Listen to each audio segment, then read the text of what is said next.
Good evening, wonderful people, great Biafrans, wherever you are. On the face of this very planet, we welcome you to another edition, very exciting edition, expository, exciting, revealing, and informative version of our live presentation this very evening, the evening of the 30th of August in the year of our Most High Elohim Chukwu 2020. The time now is 3 minutes past 7 p.m. in the blessed land of Biafra, and I presume the same number of minutes past the top of the hour. Regardless of where you are domiciled around the world, we are very proud to say that we are not only the largest mass movement on the face of this very earth, but also the largest indigenous broadcaster of its kind anywhere on the face of this planet, because people are listening right across the length and breadth of every time zone of this very earth. We are immense, we are huge, we are relentless, we are unstoppable, we are undiminishable, we are unbribable.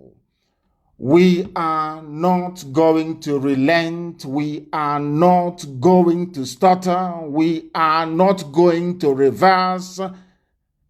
Our movement is onwards and ahead until we get to our final destination, which is the unquestionable and undiluted sovereignty of the Republic of Biafra. That is why we are here. That is why we exist. And that is why we must do what we can to make sure that the whole world understands the need for what we are doing and be able to partake and participate in it. We are coming to you live via my Facebook page, the official one, please, Mazi Nnamdi Kanu. We are, even more importantly, because I now notice that a lot of people are listening via our app, IPOB Community Radio app is live, and I want everybody to download it on their device because it is low data usage. Very, very low data. It is radio. Therefore, the cost of data is very, very minimal. Very, very insignificant. Everybody must download it and be able to listen to us via that very platform. It is IPOB Community Radio. It is the fastest download on Android and also on iOS. It is everywhere, and people are listening, as I said earlier, in nearly 154 countries around the world. People are listening to us, and they have joined us this very evening. It could be your morning, it could be your afternoon, it could be your midnight. Therefore, I would say good morning, good afternoon, good evening, and good night to some of you. There is no other like us. We are resolute, we are determined, we are relentless in our pursuit of that which is right before God in heaven and man on this very earth. If you don't have your pen and paper, believe you me, there is no need for you to listen to this broadcast this very evening. It is going to be very deep and incisive. It is the type of program that we make once in a while, designed for those who are discerning enough to understand the peril that we are in and willing and able to do something in order to extricate us from it. I welcome all of you all over the world who have joined us this very evening. It could be your morning, your afternoon, depending on where you are. My name is Nnamdi Kanu. I am the leader of the indigenous people of Biafra, and by none, the largest mass movement of its kind on this very planet. I lead it. I am the director of Radio Biafra, the director of Biafra Television, and by the very special grace of the Most High, the only entity we bow before, a servant of the wonderful people of Biafra. Before we go any further, we must pray. A very quick and short prayer. After that, we then delve into our tutorial, I will call it this evening. You must pay very close attention, because somebody rang me earlier today and said to me that you have managed, not me, of course, it's Chukwu Kikabiyama that is doing it. All I do is to pass on the message that heaven has given to me to give to those who are living. And I said to this very person that Chukwukika Biama is the one who is in charge piloting the affairs of men on this very earth. And then he corrected himself and he said that Chukwukika Biama has been able to use you to make what was considered impossible 10 years ago to become possible. And I asked him what that thing is. He said that our people are now beginning to reason as they should. Our people are now beginning to reason like Biafrans once again.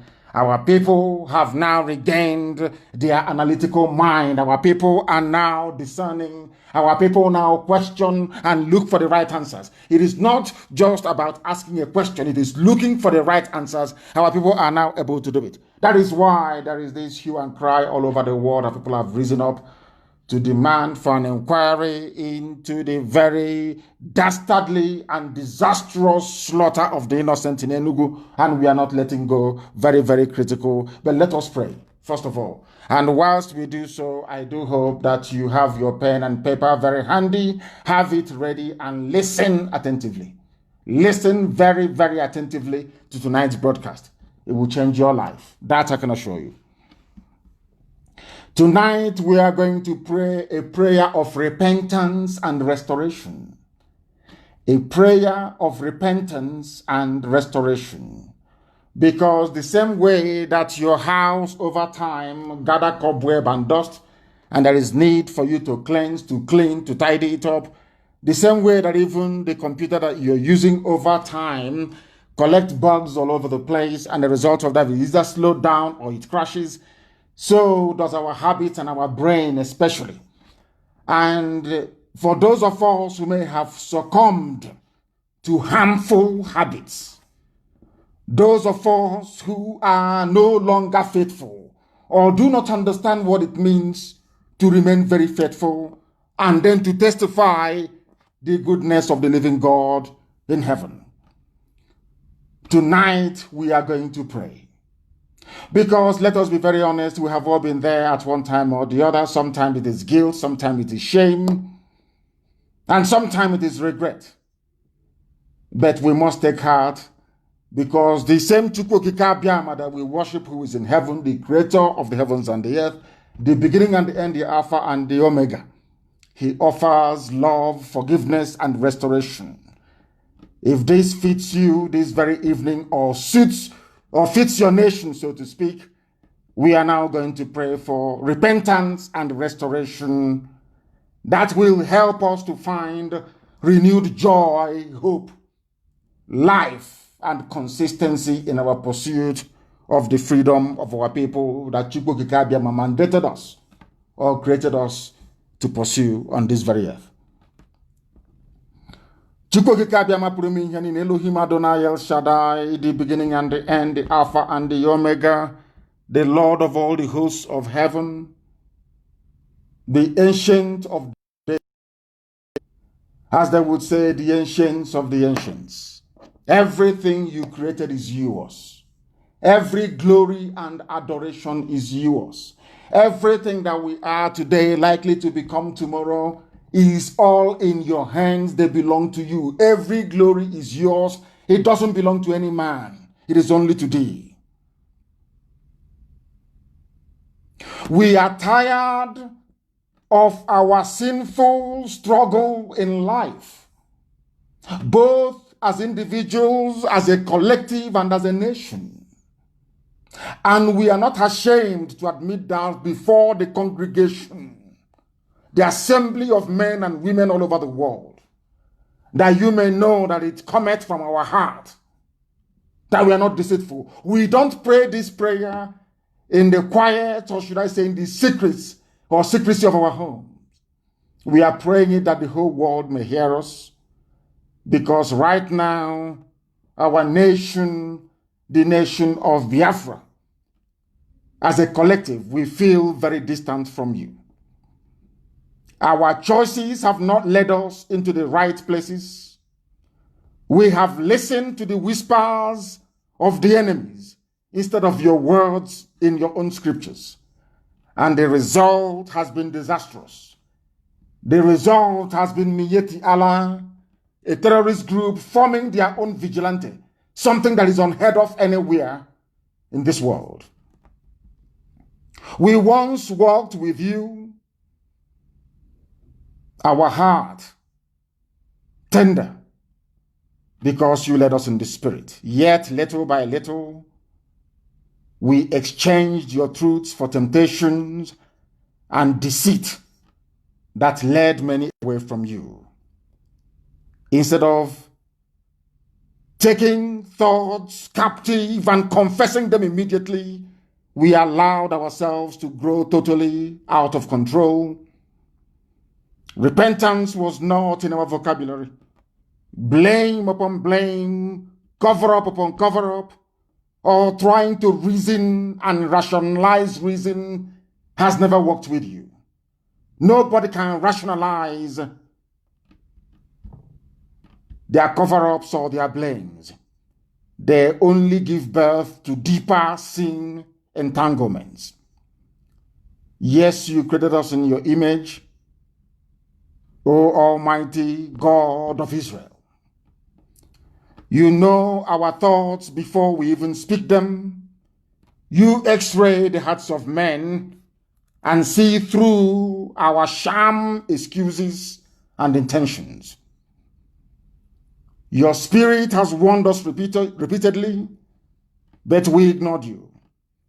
Disappointment and discouragement have taken their toll on your children. So today we are confessing before the whole world our desperate need as individuals, as a collective, and a nation for you. You have promised us that if we will confess our sins, you will forgive us and make us clean again. We truly need your forgiveness. Repentance is on our hearts and lips. We want to turn around and head another direction back to you, Elohim, but we need your help. Just as you created the world out of nothing, create a clean heart out of nothingness in us. You have forgiven us our sins. You have restored our lives and the fellowship we once had together. You do not condemn because you're God, and you will not disown your own, which is IPOB and Biafra.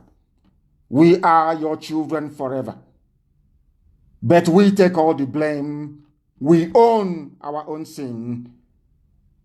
We are the ones who broke fellowship with you, and we are crushed over the way that we have come to thee and treated thy word and your holy name.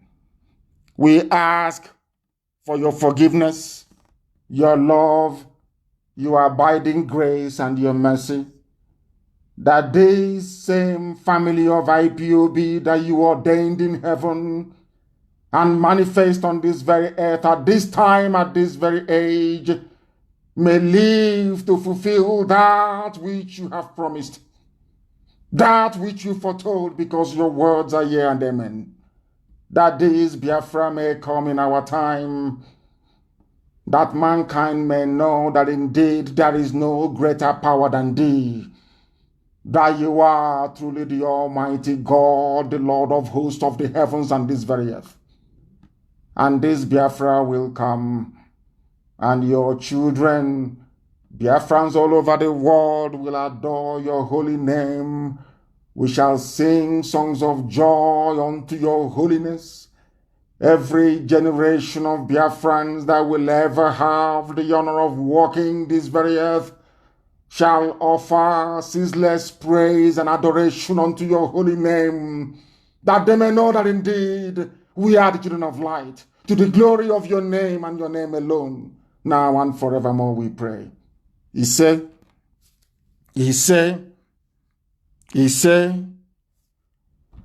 we are live and direct, please. I don't need any complaints today. I want people to download IPOB Community Radio and listen to us, because the whole world is listening. If you can take selfie and post them, so can you also download IPOB Community Radio and listen to this very live broadcast this evening We are on satellite. We are on FM across Biafra land. But also importantly and critically, we are on my Facebook page as well. The suppression is going on. Facebook is not going to stop. Don't expect them to stop banning us. They will keep suppressing. They will keep banning us. But they will get tired. They will understand how resolute and determined we are. And when that dawns on them, they will then know they're backing up the wrong horse, that they have been doing something absolutely horrible. Who knows, even then, as we have prayed this evening, they too may even pray for repentance and be forgiven. We are proceeding very assuredly towards our program this very evening, that the world may bear us witness that we are the bearers of truth. There are some things that we lack as a people which we must correct immediately. We must learn and understand how to be disciplined. Discipline is not just about the way you conduct your personal life. It is about the way you relate to other people, the oath that you're under, and your ability to always do that which is right. To be obedient, to lay down rules and regulations, very, very important. Or else everything we are doing is a joke and it is a mess. The reason why we are where we are today is because of, I keep saying it every blessed time that I come on air, our inability to be rational enough to dissect and digest information in a way that it enables us to make the right critical decisions at the right time. That is the essence of reasoning. Very, very important indeed. And if we are a race of people that have reasoned, please write what I'm saying down. It is very, very important, please. I beg of you. If we had reasoned as a people, together, as a collective, over all these years, the mess we are in now, we cannot be in it. We would have learned our lessons and we would have made some life-saving, critical decisions as a result of that. Today, we would have been a better people. But because we always allow envy, greed, and jealousy to cloud our sense of judgment, we always gravitate, we always go back towards reasoning like the people that we have been rejecting and condemning all this while. This evening, we are going to start from the bottom up so that you can understand what we have been saying over the years. We are going to analyze Jonathan's accusations regarding Obama's meddling in the 2015 zoo elections. Because, how do I put this? Because we did nothing then. That was the reason why Obama managed to impose a fellow Islamic jihadist in Buhari in power. And because he got away with it, the late Buhari, of course, Abba Kyari also imposed Hopo Zodema on Imo State. They have gone to impose almost at every level of leadership in our land. This is something our people don't understand, that the Fulani, the Janjaweed, they play a long-term game and that they have help abroad. Why am I saying this? Please write this down very carefully, because this is the most idiotic mistake our people always make. When the white man came to our land and said, yes, you people, all of you, every Biafran is Igbo. When we use the word Igbo, it means every Biafran, because we all are. If you like, believe it. If you like, you don't. I am not going to romance nor massage your ignorance and stupidity. I tell you the truth. Go and do your research if you have time and resources to do so. Now listen very carefully. When the British came and when they came to Biafra land, they went to Arochukwu, they saw a temple, something exact replica of what you have in Jerusalem. You know what they said to us? You have no history. By saying you have no history, it means you have no relatives. And if you have no relatives, believe you me, you are in very serious trouble. Because there is a saying where we come from. When somebody wants to abuse you or curse you, they will say, which means you will live in want. And those who are supposed to come to help you will not have anything either to come and help you with or to come to your rescue. Meanwhile, as we are busy trying to distance ourselves away from Israel and the world Hebraic family, meanwhile, nobody is stopping the Fulani from trying to assume that they're Arabs. Nobody. And in so doing, they managed to get the help of every Arab nation you have on earth right now, lobbying and working for them. This is how foolish we are as a people. We don't reason. You need relatives. You need relatives, or else you will perish alone and in ignorance. Why am I saying this? I am now going to play for you Jonathan's interview. Anybody who is a student of Radio Biafra, if you're old enough to be listening to me, listening to us since 2012, if you are intelligent enough to have listened to all of my broadcasts in 2015, even the night of the election that they rigged and brought in the late dead Buhari, who is now in a grave in Saudi Arabia, I said one thing that night. All of you are running all over the place. I was on Radio Biafra broadcasting, and I said to all of you that Jonathan is going to capitulate. I told you that Jonathan will lose the election by 200,000 votes. I also said to you that as I'm live on the air right now, speaking to you, that Obama is putting pressure on Jonathan to resign. Some of you did not believe me. Some of you did not. But some did. Those who understand the divine nature of our mission, they understood what I was saying. Those who can see in the spirit, those more people who can see, more people who can see, they knew that what I was saying was. And I said to you that the American ambassador was pressuring Jonathan to concede defeat. And I said to the whole world that Obama wanted a fellow Islamic jihadist, a terrorist, to take over. I said it then. Some of you did not believe me. Some went as far as saying, oh, that is what he says. He's a Nnamdi Kanu. Oh, please leave him. That is what he keeps saying all the time. But today, I want to prove to each and every one of you, beyond every conceivable doubt, that I was correct. Everything I tell you is true. There are three kinds of people on this earth. People who accept the truth the way it is. People who are envious because you speak the truth. And people that resent you because it is not them. Those are the three kinds of people you have, especially in Black Africa. And I cannot help it. Eligwe, heaven put words in my mouth in spirit, and I proclaim it, and it comes to pass before sons of men. It is not my own doing. I never for one day thought or felt or said to myself, oh, you're going to do this. Never. So for some of you who may think that I'm doing this, I am not. I am led in the spirit. That is why we have accomplished something that no other group of people has been able to do in the history of our nation. No other group has been able to do it. Nobody can. If you try and you will fail, you cannot do it because you're not called to do it. Why am I saying all of these things? When I told you about Jonathan, you thought I was joking, isn't it? But tonight I'm going to play something for you. Some of you have seen it, but tonight we are going to analyze it. For the whole world to hear and understand that everything I tell you on Radio Biafra is gospel, it is divine, ordained in heaven. There is nothing man can do about it. Ordained in heaven. Nothing. And jealousy and envy is rubbish before us. Because we have the grace and you don't. This IPOB has the grace, you don't. If you're not part of it, you cannot participate in this grace.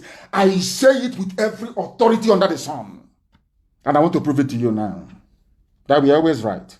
You may not like it. Some of you may go back and become even more envious. Tonight, you cannot be like us. You can never be. You cannot. Listen to Jonathan. And I want you to reference the program that I made on the night, should I say on the eve of the election in 2015, before they rigged in the late dead Buhari into power. Understand it very well. People say that we insult, if you're an idiot, I will tell you you are a fool to your face. I will tell you that you are an idiot. You are a fool, I will tell you. You are a baby saboteur, I will tell you. You are an aspiring sabo, I will tell you. To your face. Wherever I meet you. I traveled all over the world and I went to the USA and I told them what I felt about them. People were shocked. Ask Ikenawan on any. He took me to a group of indigenous people in California, asking what I said. They were in shock and horror. I tell you anything I want to tell you in your face. There is nothing any bagger can do. Nothing, absolutely nothing. Not absolutely nothing. Listen to Jonathan, please.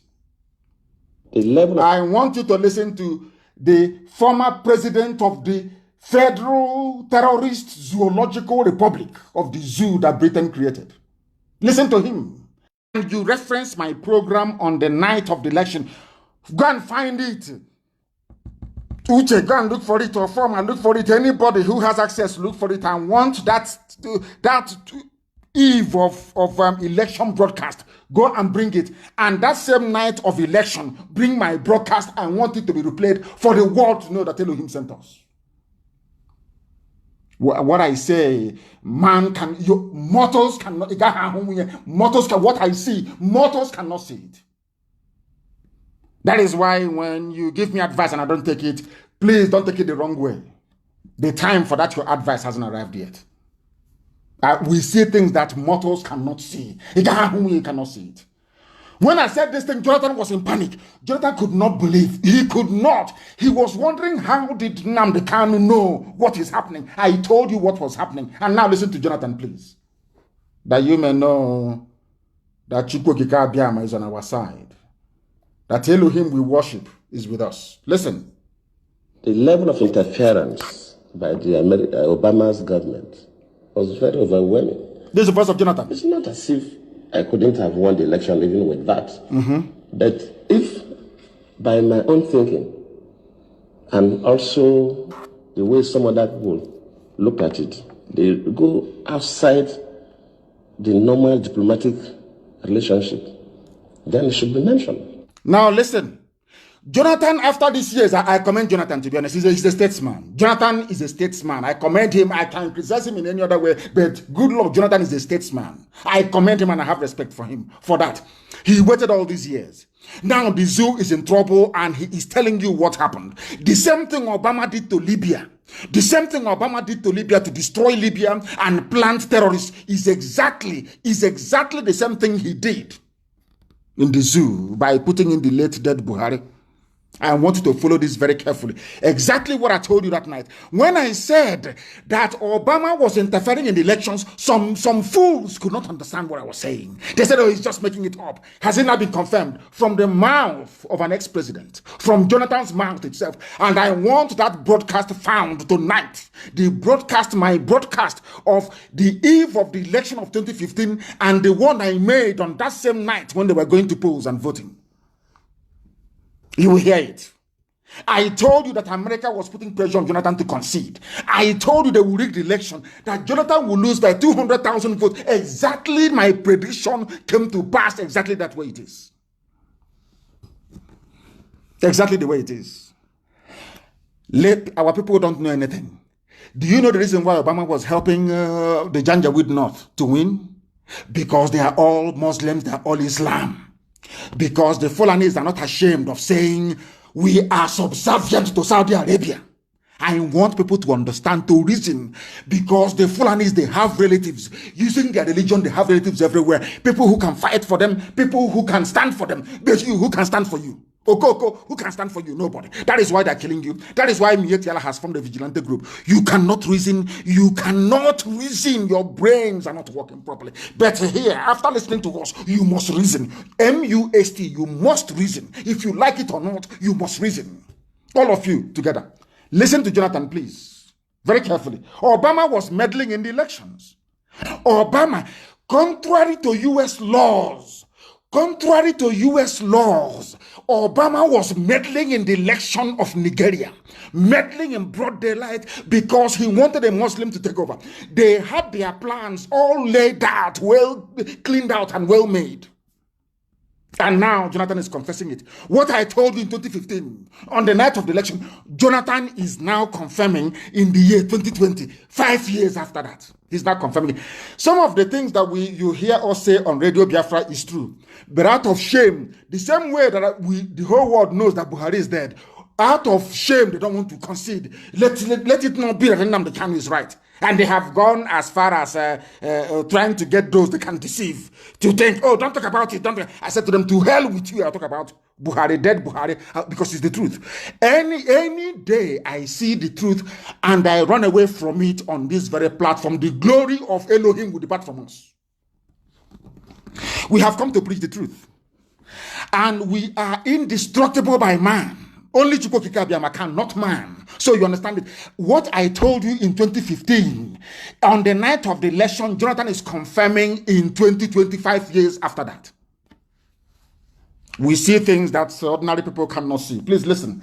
And you will hear, there is a place Jonathan will mention something and you'll be shocked.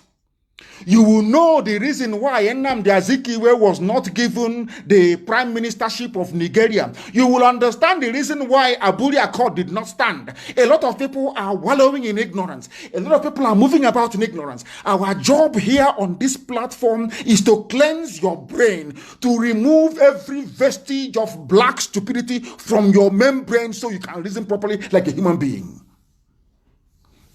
So you can reason very well like a human being. Listen to Jonathan, please. Listen to Jonathan. To President Goodluck Jonathan. In the year... Sending that person listen. To Nigeria at the eve of election, after Obama even issued a statement directing Nigerians to vote for the next... Who sent who on the eve of the election? They sent John Kerry, the U.S. Secretary of State, to go and meet with the late dead Buhari. You people must reason. This is why they say, oh, you're paying $85,000 to consultants. Do you know how much the zoo is paying? Do you know how much a Fulani cabal contributed to Obama's re-election that made it possible for Obama to send John Kerry to go to the zoo to go and see an opposition leader? Has that ever happened before? But you don't reason. You claim you went to, some of you went to school, you read political science, you cannot reason. If you cannot reason, what are you doing on this earth? Okay, what is your job? If you cannot engage your brain to be able to reason properly. I want you to understand that Chukwukabam is with us. Listen, please. Chapter. That tells you something. Tells you something. We should not sweep this under the carpet. If a foreign country, whether African country or even America or any other country interferes with our own elections, we should mention it. Now you can understand. Obama interfered with the elections in Nigeria. Even Jonathan now has come to concede that the whole Chibok Gears thing was organized by Obama administration, executed by that midget in Kaduna, El-Rufai. Some of you are blind. You are blind. You are blinded by stupidity, by a black African stupidity. You cannot reason very well. Chibok Gears planned and well executed to remove Jonathan in power. They wanted Muslims to be in power. They need Islam in the zoo, Nigeria. They want it and they're going to get it. All of you are blind and so foolish. I heard some idiots talking about airport has been reopened. I said, you're so daft, it's untrue. Somebody came to your house and stole 1 million naira from you. And then came back and gave you 1 kobo in return. And you're jumping up and down. You're an idiot, a complete idiot. Complete fool you are. That is why I have no time for morons. I cannot stand them. They say, oh, he's very harsh. Why won't I be harsh? If you're a fool, I will tell you you are. Somebody stole 1 million naira from you, came back and gave you 1 kobo, and you're throwing a party. He's telling me about Enugu Airport. What useless Enugu Airport is that? Ordinary tarmac. That our engineering corps in the volunteers can build in 1 week. You are jumping up and down. Look at how they deceive you. Chibok girls, organized by Obama and El-Rufai, with the late dead Buhari, Abakari and Co, Fulani Cabal, deceiving all of you. And you wake up and you talk about our Nigeria, this is our Nigeria, we don't know what is happening.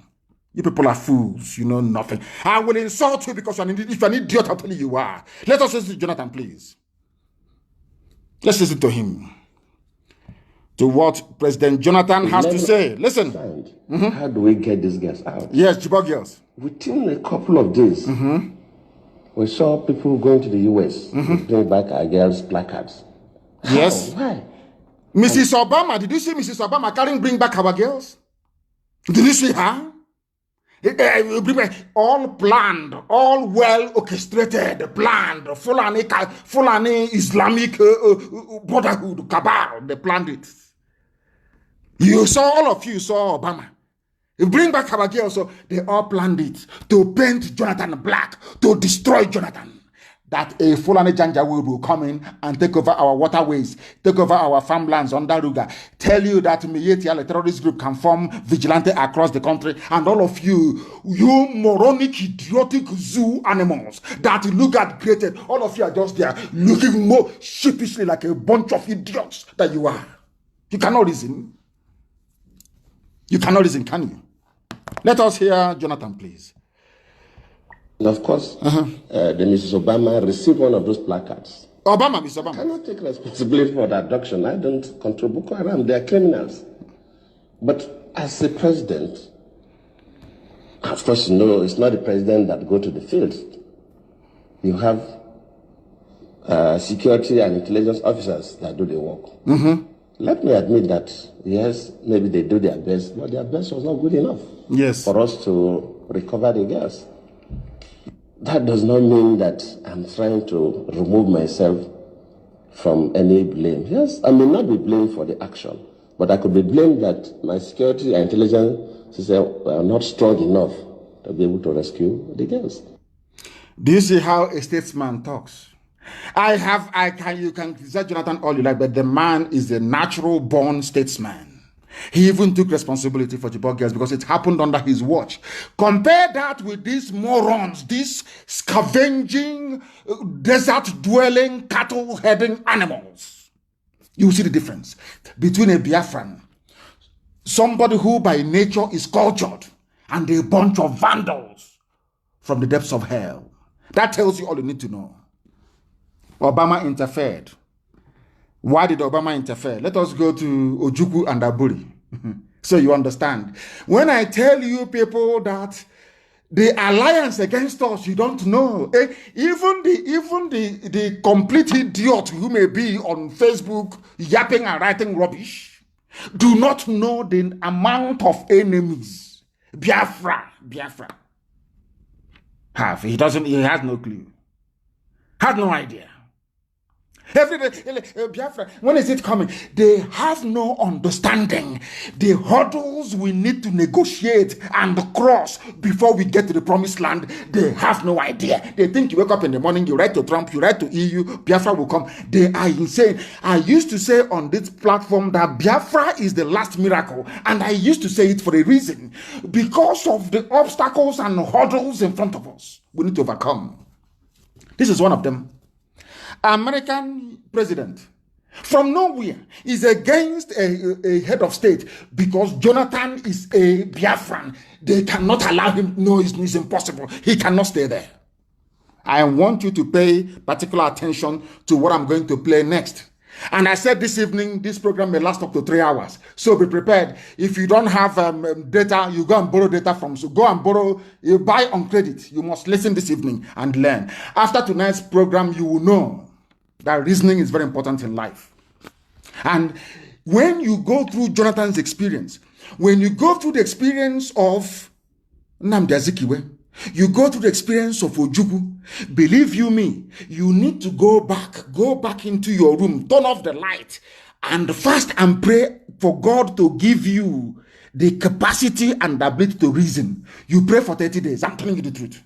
If you look at, you don't need anybody to educate you on anything. Look at how they treated Jonathan. Look at how they treated Ojukwu. Look at how they treated Azikiwe. That will tell you all you need to know. That the people you claim you're with, you're not with them. Or those that claim they're with you, they're not with you. That is what informs how we run IPOB and why IPOB is the most successful freedom fighting movement in the whole world. Not despite the fact that no politician in Biafra land is in support of what we are doing, because they are cowards, of course. You know that very well. But yet we are waxing strong all over the world. Have you asked yourself why that was made possible? Any day you understand it, that day you respect IPOB. You respect IPOB. Now let us go to the next one so that the world can hear very, very well what has been happening to us. And after this program tonight, I want you to put one and one together. I don't want you to forget IPOB. I want you to cast your mind back. Ask yourself this question. Why was it that Nnamdi Azikiwe, a frontline militant agitator for independence for Nigeria, The only man who did not inherit the mantle of leadership across the whole of Africa. Ask yourself why. Ask yourself why Aburi did not stand. Ask yourself why they lied against Ojukwu and said Ojukwu declared war and sustained the narrative for nearly 52 years. They sustained it for 5 decades. Blatant lie. Even the journalist in Lagos or Abuja writing or Ibadan writing that lie, he knows it's a lie, but he will write it. Ask yourself why. Now we are going to discuss Aburi. And Ojukwu is here. All of you have seen it, but you did not pay attention. Our job here is to get you to pay attention to the things you ought to pay attention to. That's what we are doing. And I'm going to play that same interview. And I want you to listen very carefully to what our eternal general has to say, our overall supreme leader for life, what he has to say about Aburi. Let shame befall our enemies. And this evening, you will see, I've shown you the hand of America. At this time, I'm going to show you the hand of Britain. And you'll be wondering, but what did we do to them? Why is it that they want to suppress, to clamp down on Biafra? Any day, as I keep saying, believe you me, any day you go into your bedroom and you think and you discover the reason why they're against us, you can never be a Sabo in your life again forever and ever. Never. Listen to Ojukwu and listen very carefully to our leader, the only genuine general you have before he passed on. Listen to him, please. Listen. But at the end of it, I don't want to go because these things are all, the tapes are available. His English is Queen's English. Some of you may struggle to understand he is learned. He's a learned man. Highly polished, highly educated. Some of you may struggle with the crispness of his accent and his tone. But please do pay attention. He is the Biafran head of state. Pay attention to him, please. He is late, but to us, he will remain our head of state. Listen very carefully. The records are there. Records of Aburi. In fact, only about 2 weeks ago, I saw a set of the records again. So the Aburi records exist. The transcripts are available. They're available. But we talked about the Nigerian situation. And certainly, at the end, everybody says, oh, you told them this, you did that. The fact was that our case was so clear. Yes, case for Biafra and at Aburi. That I actually believe at the end of Aburi that the problem was not Gawan. Listen. But probably some ambassadors in Lagos who were... The problem was not Gowon at the end of Aburi. Our leader knew.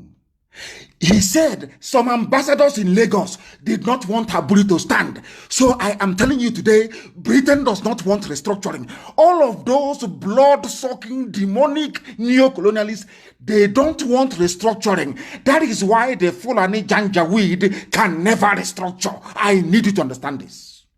Ambassadors, these are white people from Europe and elsewhere.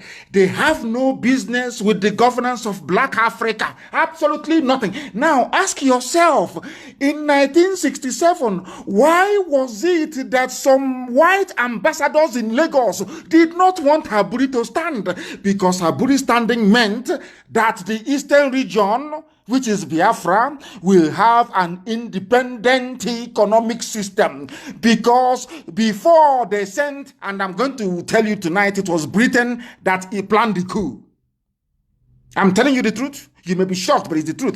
The coup of 1966 was planned by the British. The reason being, they wanted to destroy the economy of the East under Dr. Michael Okpara. Michael Okpara had the fastest growing economy in the whole world. In the whole world on this very earth. Dr. Michael Okpara of the Eastern Regional Government had the fastest growing economy. We were manufacturing things. Britain could not stand it. Britain did not want to see it. They planned that very coup to destroy us. One day it will happen. I'm saying it now. It sounds like it's a joke. One day it will reveal itself. And say, my goodness. Oh, Mazi Nnamdi Kanu was right. Of course, I'm always right. I'm sorry to say this. Some people don't like it. I'm a human being. I'm a mortal. I'm nobody. I know that. But I get it wrong. I get it right 99% of the time. Maybe I get it wrong 1%. I want you to listen. I want Efulefus, all the idiots, all the Abuja contractors, all the baby sabo with feeding bottle. I need you to understand that you don't know the amount of enemies you have. You have no clue. You have no idea. This evening, I want to come to you, Obrazo. I want to do a slight revelation, so you will understand the enemies you have, that only Chukwukikabiam Elohim can save us, not man. I need you to understand it tonight. Are you listening? It was ambassadors in Lagos, so not Gowon, no? Ambassadors in Lagos that put pressure on Gowon. Abandon Aburi. The same people you're going to say, oh, give us restructuring. You are dreaming. You're wasting your time. Let me listen to my leader, please. Listen very carefully. Those in Lagos who were pressing for something else. Yes. Because we understood each other. We agreed on everything. Ojukwu and Gowon understood each other. The drafting was, in fact, my chief secretary. The drafting of Aburi Accord. With two other chief secretaries from the other side. Yes. They said, no. And drafted and agreed. We looked at it. We agreed. Listen. General Ankara read over the whole... General Ankara was the then Ghana head of state. At the end. Asked us if we wanted to amend anything. No. After the whole agreement was made, General Ankara asked Ojukwu and Gowon, do you want to amend anything? They said no. We understood each other. We know what we want for our country. We wanted to move forward. But meanwhile, white ambassadors in Lagos, we are not happy. Ask yourself, why were they not happy? What is it about Aburi that made them uncomfortable? Because restructuring back to the regions will allow people the autonomy to grow their economy. But these criminals, these neo-colonialists in Abuja now, they don't want it. Because if you do it, the ingenuity of a Biafran will come to the fore. The intelligence of an Igbo man will rise up. You can't stop it. So the best way for them to stop it is by bringing darkness. Darkness is full of Janjaweedism. Are you following what I'm saying tonight? Do you know, have you heard this before, that Ojukwu and Gowon had no problem? They agreed, they drank champagne, they shook hands, they did everything. They now came back to Lagos. White ambassadors in Lagos said no. And that is Britain. We don't want it. So that Opera can be growing economy of the East, so that these people can rise up again. These stubborn people can come up again. They said no. Because you know why? They know I have discovered what they know about who we are as a people. That is why they are frightened. That is why, no matter how many reports Amnesty will write about the killing of our people, they will stand on it, they will say no. We are at ICC. Have they called our case? The answer is no. They can never call it, because they know that Biafra is the light of Africa. They know that any day that Biafra stands, that Africa will stand. So what they have done is to go to the source and switch off the light. They just have fuse. They took the fuse and they walked away. So everything you are doing, connecting every cable, every wire, until you put in the fuse, it can never work. And what is that fuse that Britain pulled away? It's called freedom. Now you understand it, don't you? Now you understand it. Only if some of our people know what we know. You don't know what I have seen. You don't know how far we have gone. You don't know why we do things the way we do it. You don't know why we say things the way we do it. You are confused. You don't know. If you don't know you ask questions and you'll be told. Now listen carefully. What I'm telling you tonight, I'm telling you that almost 70% of people don't know this. They don't know it. You don't know the amount of enemies you have. You have no clue. Now listen very carefully to what our leader has to say. Listen, please. No. At the end of all that, the position was so good. Very good. Between Biafra and Nigeria. Listen. Ankara drove Jack, Gawan, and myself. Yes. To the airport. Yes. Jack was sitting on his left. I was sitting on his right. He was in the middle. Yes. And in the course of that journey, at a point, General Ankara shook his head and said, "Oh, thank you. Thank you. Yes. If only we can go on like this, everything would be all right." Yes. In Ghana. Yes. Ojukwu go on in Ghana. I was the one. As I do now from time to time, I go for the dramatic. Suddenly I picked up Gawan's hand. Ojukwu took Gawan's hand. Put it on Ankara's. Put it on Ankara's lap. Yes. Brought my other hand, placed it on it. Yes. And I said, "General, sir, hold us together. I want to say something." Yes. So General Ankara put his hand on top of the two hands. And I said, "General, I want to assure you that I am totally satisfied with everything we said." Yes. This is from my head of I state. will even go further and say to you something I did not say at the conference. Yes. What was that? And that is that once we have implemented everything we have said, yes, I would ask you for one favor and one favor only. Yes. And that would be to be the one to propose Jack Gawan as a head of state of Nigeria. Are you listening? That was my head of state, the late General Dimodumegwu Ojukwu. Has Gowon is alive. Can Gowon, he says he's a prayer warrior. I want Gowon to come out to say that what Ojukwu said in this interview is falsehood. That they're a bunch of lies. Because he knows if he says it, that even the hell that he's going to, the hottest part of it will be reserved for him.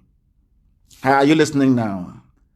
Ojukwu, for all you useless Nigerians, all you animals in the zoo, Ojukwu inside the car being driven by General Ankara's driver.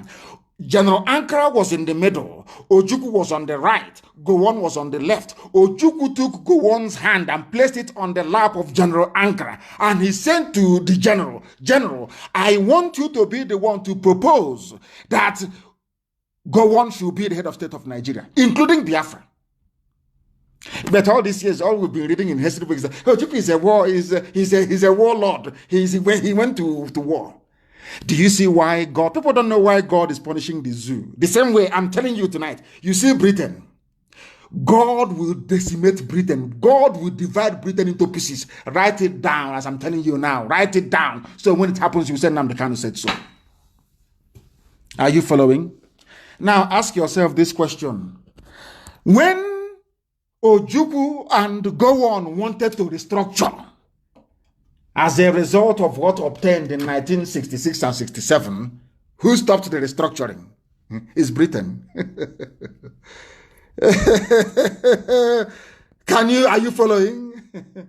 They are the ones that stopped restructuring. Now I'm asking you, are you telling me now that they are going to agree to restructuring? The answer is of course no. I am Anglophile. If I'm not a Biafran and Igbo man, I probably wish to be an Englishman. As I keep telling you all the time, believe you me, they have conscience. English people, they have conscience, they are good people. But there are some criminals in the mold of Lugard, in the mold of Viscount Harcourt, in the mold of all these wicked criminals that descended on Africa like a biblical plague and brought darkness where once there was light. Now, do you see what is happening in the zoo?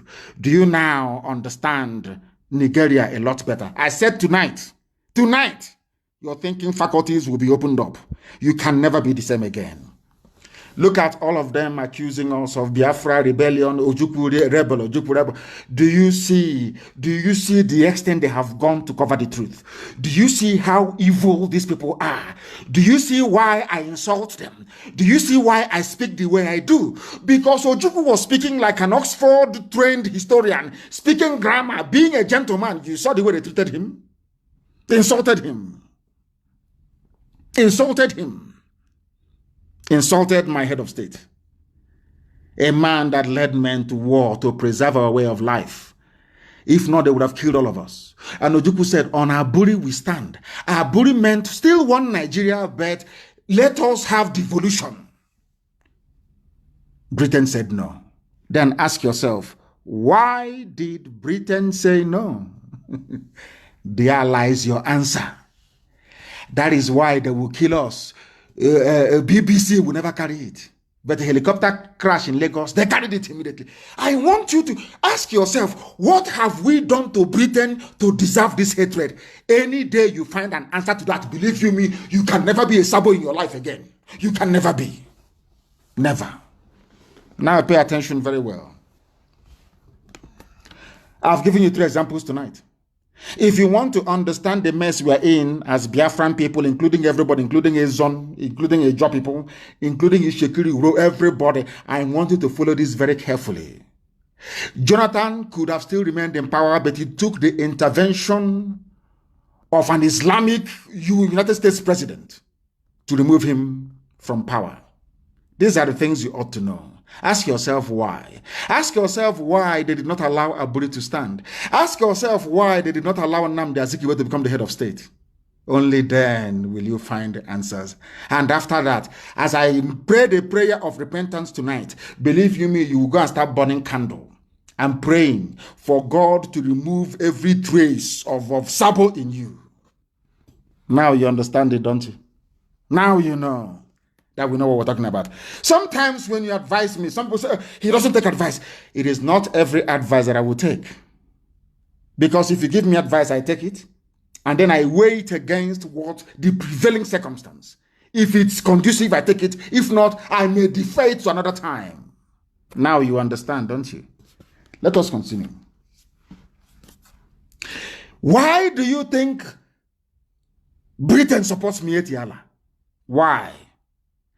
Remember that we floated BSS to safeguard our people. Our own people came against us. Our own people. In fear of Fulani. But now, can you see how boldly Mieti Allah is saying, we are going to float a nationwide. We are going, as I told you a few days ago, they said, we are going to work with the police and the army. They are friends in the army and the police. All terrorists to kill, to pillage, to destroy. Now you are following.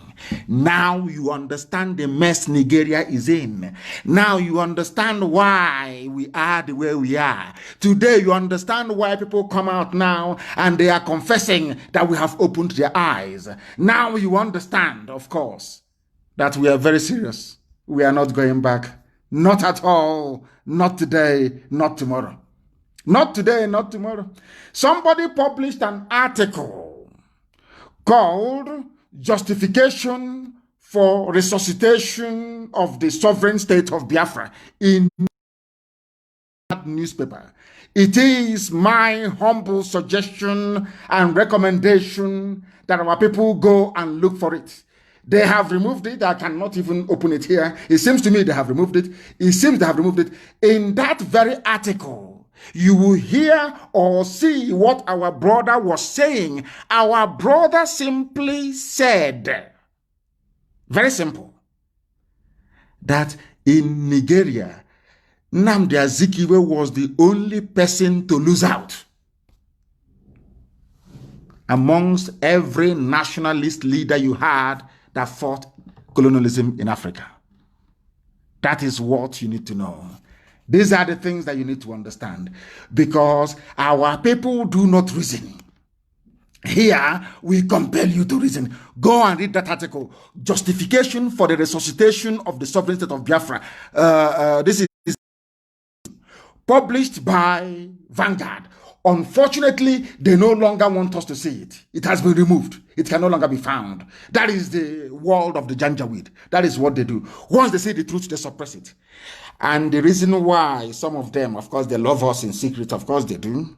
The reason why they come out sometimes to be talking rubbish or paying all these idiots, sometimes I think they can come to, go on said it, if I knew how they loved money and power, I could have just shared money and allowed them to fight themselves. Don't allow yourself to be one of those that Go on was talking about. Ask yourself also this evening, why is it that Vanguard publication of today that I read before coming on air is no longer there?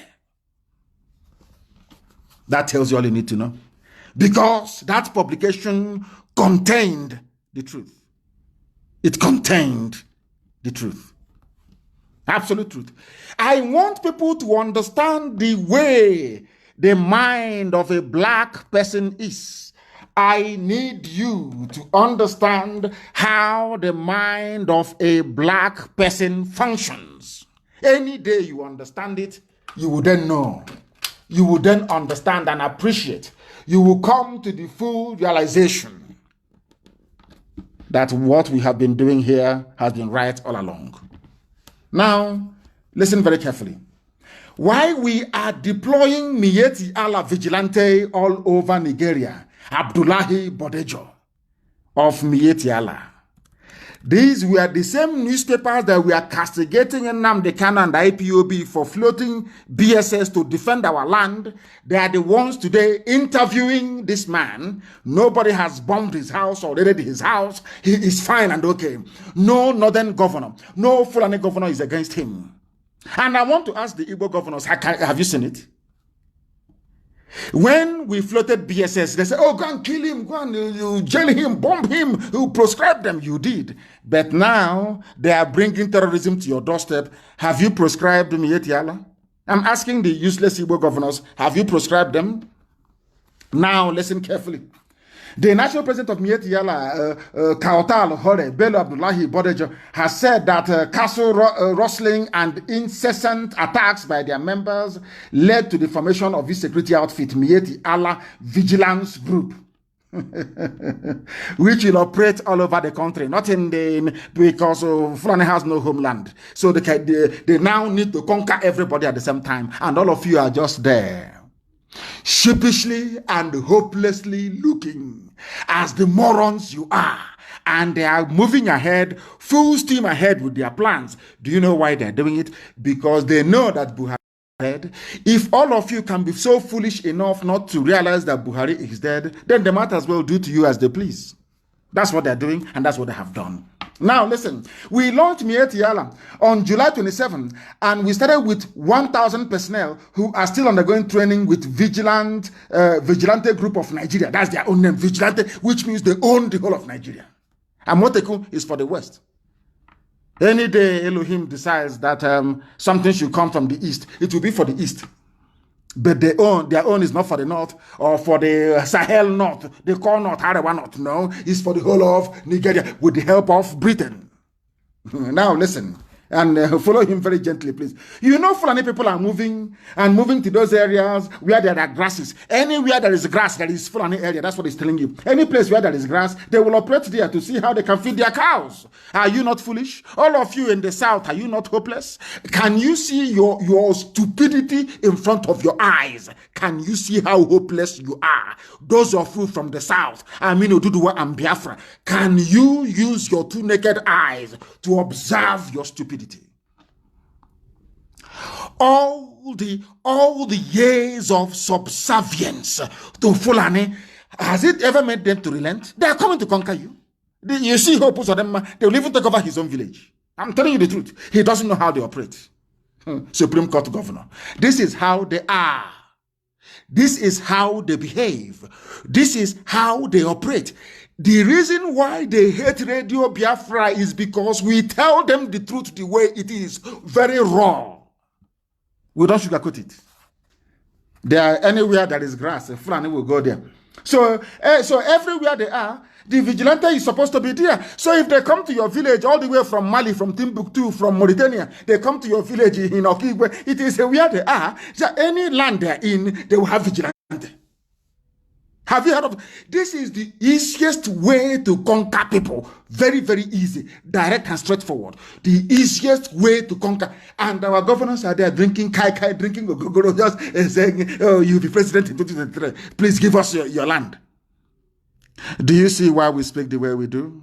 We are the last line of defense between whatever thing we have called freedom today, or relative freedom, and total darkness.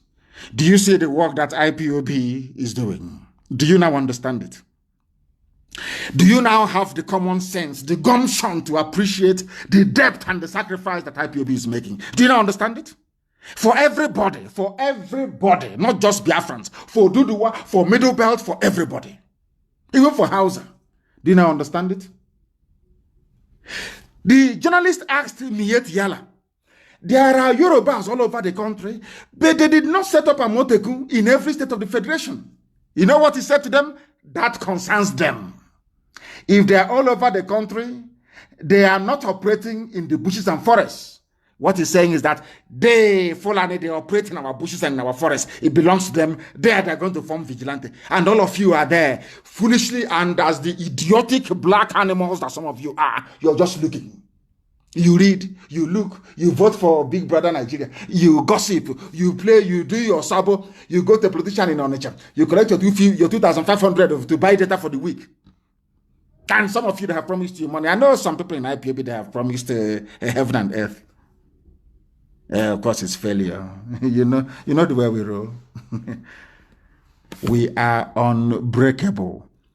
IPOB is one family. Indivisible under God. Impossible to divide. Impossible. I challenge any bagger to try. It's a challenge to any idiot to try. Then you see how formidable we are. Fulani everywhere in your bushes. Because anywhere a cattle can feed is Fulani territory. That was why they brought Ruga and it failed. Then they brought a waterways bill. Don't you understand? Don't you reason?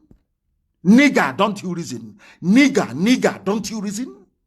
Efulefu, sabo, ntike. Can't you reason for once? You cannot reason because you're a saboteur. You're waiting for Loretta Onochie to bring you the package they promised you. Stupid people. Go and read the interview. Why we are deploying Mieti Allah vigilante everywhere, your community will be gone. You know, that's where you your community is gone. You are a professional petition writer in Abuja or in Lagos. You file in with your office flat file with outdated map in Benin. Your village is gone. Idiots campaigning for presidency, your village is gone, your forest is gone. Because before you become president, you must sign that wherever there is Fulani. I warned you before. That is why they are building settlements in our land. So that any day there is any fracas, Britain will say, oh, it's one Nigeria. Wherever you find yourself, you're a Nigerian. And that way Okwa West, you have the emir of Okwa. I'm now telling you, if they said to you that what I said in 2015, that Jonathan will confirm it in 2020, will you believe me? Will you believe me? What I said in 20 has been confirmed in 2020. Go and play that my broadcast, you will see it there. Very clean and clear. The gospel of heaven, that's what I give to you. The gospel from above. Everything I tell you is gospel. You cannot dispute it. Not now, not tomorrow, not ever. Indisputable. They come to your village. Mietiala is in your backyard, they're grazing their cattle. They come to you and they give you 4,500 naira.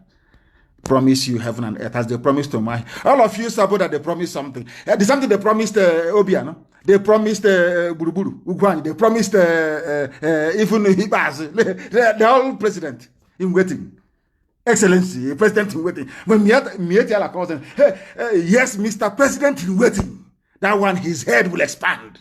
He will give away his village to Mietiala. You see how foolish they are. The same thing with Sabontik. Hey, people who are hustling and struggling in life with no hope and no means of livelihood. And you get a call from Loretta Onochie. Are you prepared to be a Sabo? That is, government has voted, there is a budget with the government now. Come and be a Sabo. You open 1 or 2 or 3 Facebook accounts, you start talking rubbish. But those that felt they were human beings, they have tried and have failed to divide or to bring IPOB down because we are built on a rock. Talk less of Mombansa. People who stuck in trade is criminality.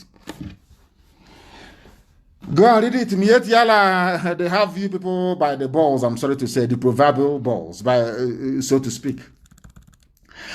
Somebody wrote something very, very important, and I picked it and I said I must analyze it. It's not from me. Hopefully his name will be at the bottom of it. He said, don't let Ndio Kachamana, IPOB, Biafra haters and Fulani blooded Igbo Efulefus fool you. They are fooling all of you. All these Efulefus yapping rubbish, they are fooling all of you. As they ask them, what have you done about the Fulani settlement in Lobuku? Ask them, what have you done about the Fulani settlement at Nike? What have you done about the Fulani Miet Yala settlement in Okwa? Ask all the Efulefus. They have no answer. Their job is to distract you. Their job is to take your mind away from holding politicians accountable for the unwarranted, unwanted presence of Miet Yala terrorists with their cattle in our villages. Some of you cannot reason that through. When they are yapping their rubbish and talking their nonsense, their job is to distract you as Fulanis are taking over your village. Is that very clear? Now listen. They are deploying Miet Yala vigilante across the whole place because they want to take everywhere over. They want to take over your land. They want to take over your land. Ask yourself, why hasn't your governors come together to float their own defense? Because they are in Fulani pocket. Fulani they see our land as a conquered territory. If not for IPOB. Why do you think the governors are keeping quiet as they're killing us? Because they have told them over the years, control them. They're saying we can't control them. If you like, come and kill them. We will not talk. And that's what they're doing now. Compare that to other governors everywhere around the zoo. And you will see what is happening. You see the way they're speaking up. They're talking about community policing, so they can hand over the whole security architecture of a people over to IG, who is a Fulani man. And they can now come and do, basically ravage you. They will ravage you. Nonsense. They're undergoing training. And some of you are keeping quiet. Some of you are allowing idiots to distract you. Some of you are following gossip. Every gossip that comes up, you go and join. You want to comment. You want to participate. I feel sorry for all of you because as you're doing that rubbish, let me tell you what happened to people who were as foolish as we are today. Because before they took over Southern Kaduna, they did the same thing. They sent their emissaries and their agents, the quislings amongst them. They came in. They said, oh no, one Nigeria, unity of the country. Unity of the country that's slaughtering you. The unity of the country, unity. Who are the ones doing the killing? Fulani. Who are the ones forming terrorist groups? Fulani. Who are the ones in the army killing Nnamdi innocent people? Fulani. Now, you understand it? Now you understand it. Very soon, pastors in our land will be saying exactly the same thing that some pastors are now saying in Southern Kaduna. Followers are now urging their pastors to buy guns with the tithe money they're giving to their pastors. Go and buy guns for us, please. These are Southern Kaduna. These are the people that fought the war. These are people that believed in one Nigeria. These are the people that they lied to and told that Ojukwu is a very horrible man. But now, do you see the irony of the whole thing? Had Aburi succeeded, Ojukwu was actually negotiating for Southern Kaduna people to save them as well, to save everybody. Do you see the funny part of the whole thing? Now you understand it. Now you understand it. You see the way they work. Over the years, they were trying Southern Kaduna. We are in the army. Nobody should do anything to disrupt the peace. So some of these things now that the Supreme Court governor of Imo State has been saying, idiots, sycophants. Now do you see it? Now do you understand it?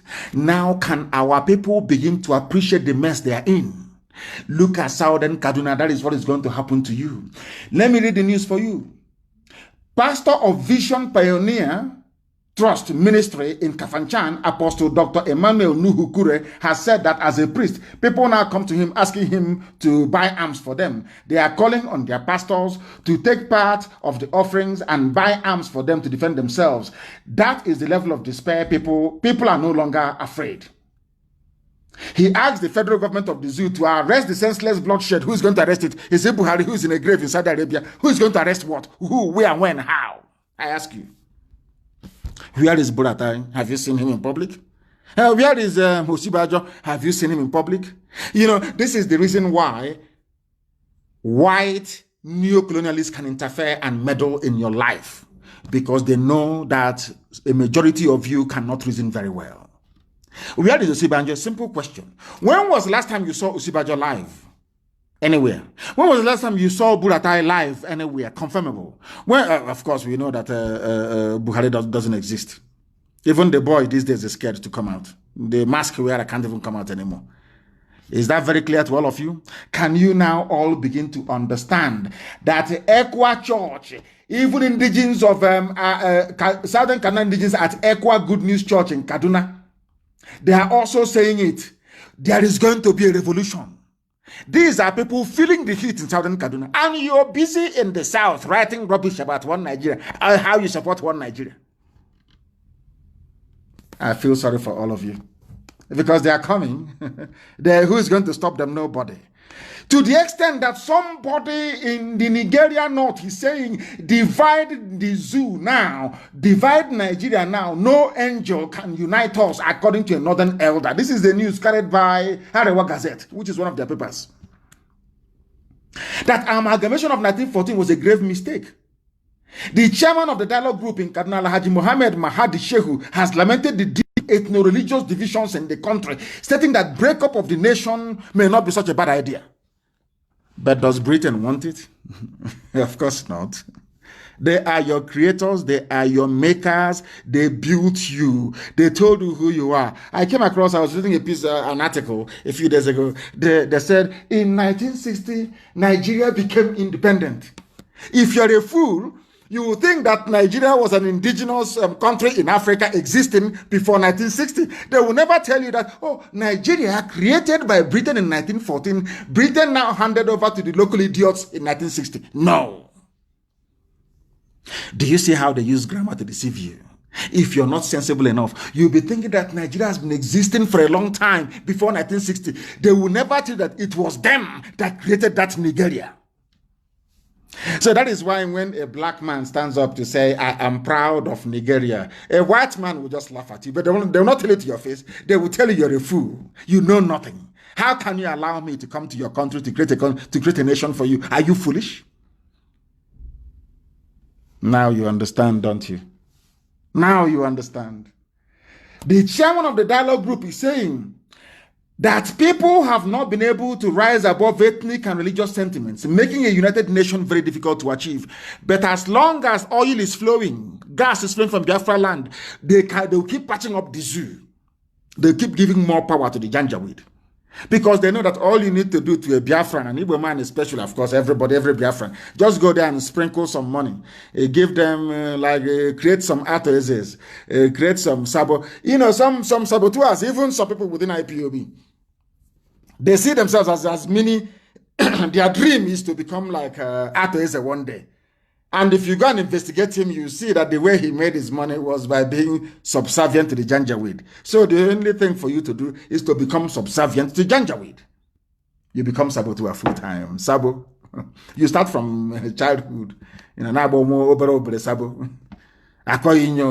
Peddling your gossip here and there, peddling it. If you're lucky, the Red Honor chair will pick it up. Or if you're the heavyweight, maybe they will send an Igbo politician to you, you know, to come and speak to you and see how they can convince you. Oh, these things, the governors are finding it very hard. How can we divide IPOB from within? And you are a fool, you buy into it. Maybe they will change your wardrobe for you, or, you know, you come and try and see what will happen to you. The zoo tried, they failed. The governors tried, they failed. Is it Okoko that will divide IPOB? Who is the idiot? I'm over the fool. They've not given birth to the idiot to divide IPOB. They've not given birth to you. People can gossip all they like. Gossiping is free. Anybody is free to gossip. If you cannot gossip on Facebook, you go to Twitter. You cannot gossip on Twitter, you go to TikTok. If not for TikTok, you go to Hot Talk. Anywhere you like, you can gossip. Gossip is free. Anybody can gossip their life away. That's your business.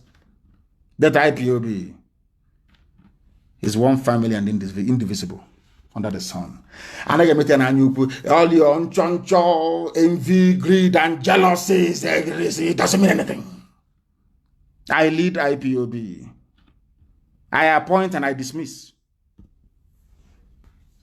Also, course one being when they can ask. I don't know what is also course one be in English. I don't know. Somebody should tell me what also course one be in English. I don't know what it means. Someone should tell me what it means. Here we educate you for free. For free. The only thing will cost is to download IPOB Community Radio app. That is the only thing that it will cost you. That is all. That is all. Compare the governors you have with the other governors elsewhere. Let us be a bit rational. Let us drill it down to ethnic nationalities. Per se.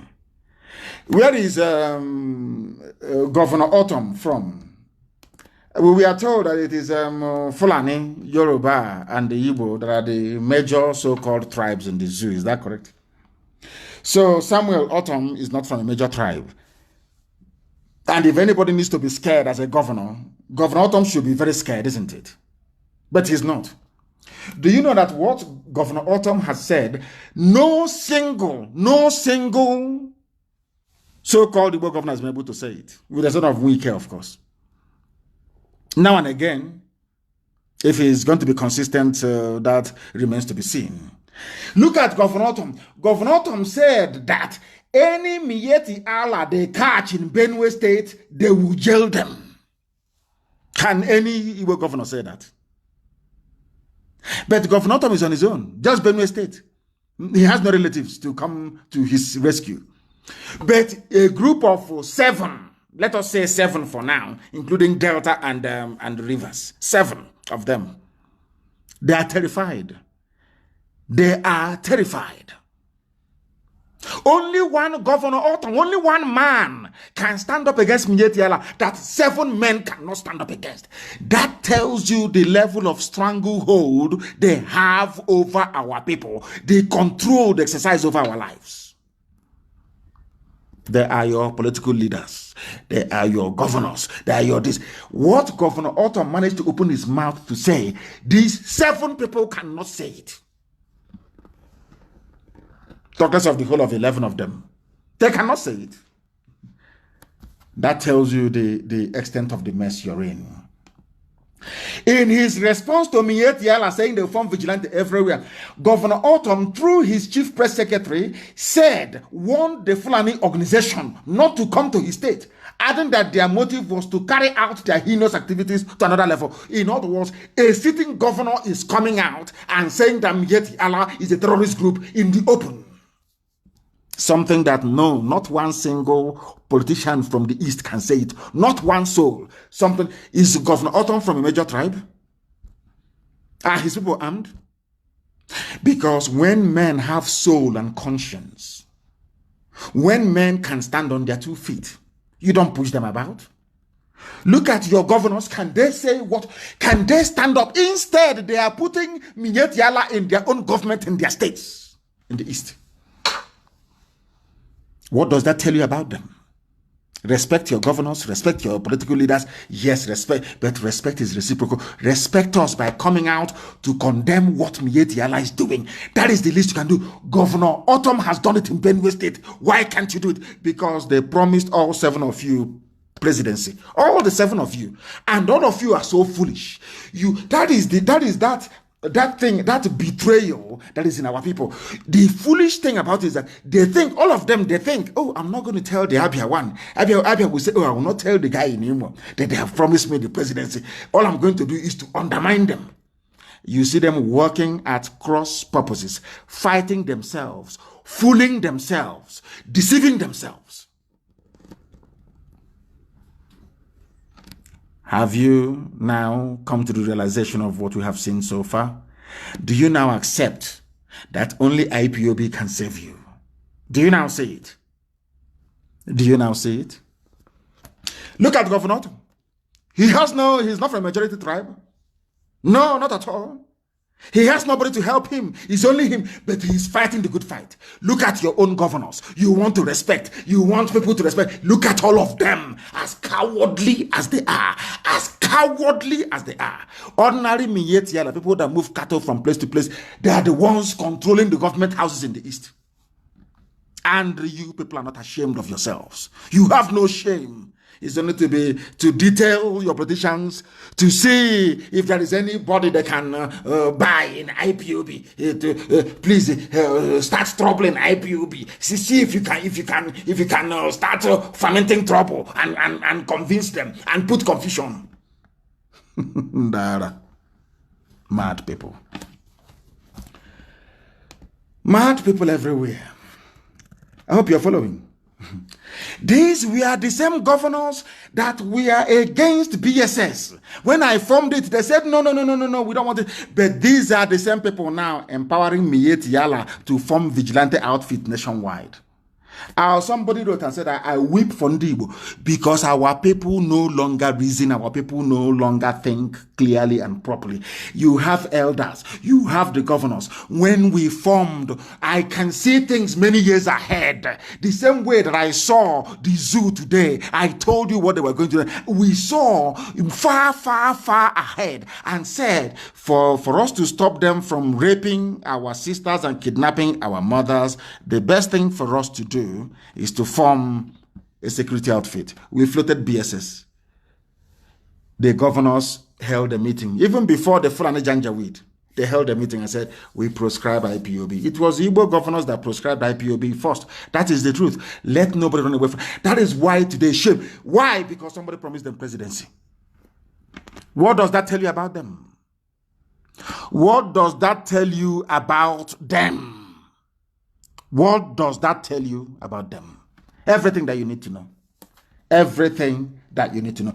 I have said go and download IPOB community radio. People are no wonder the Fulani is ruling you and messing your lives up. I have told you.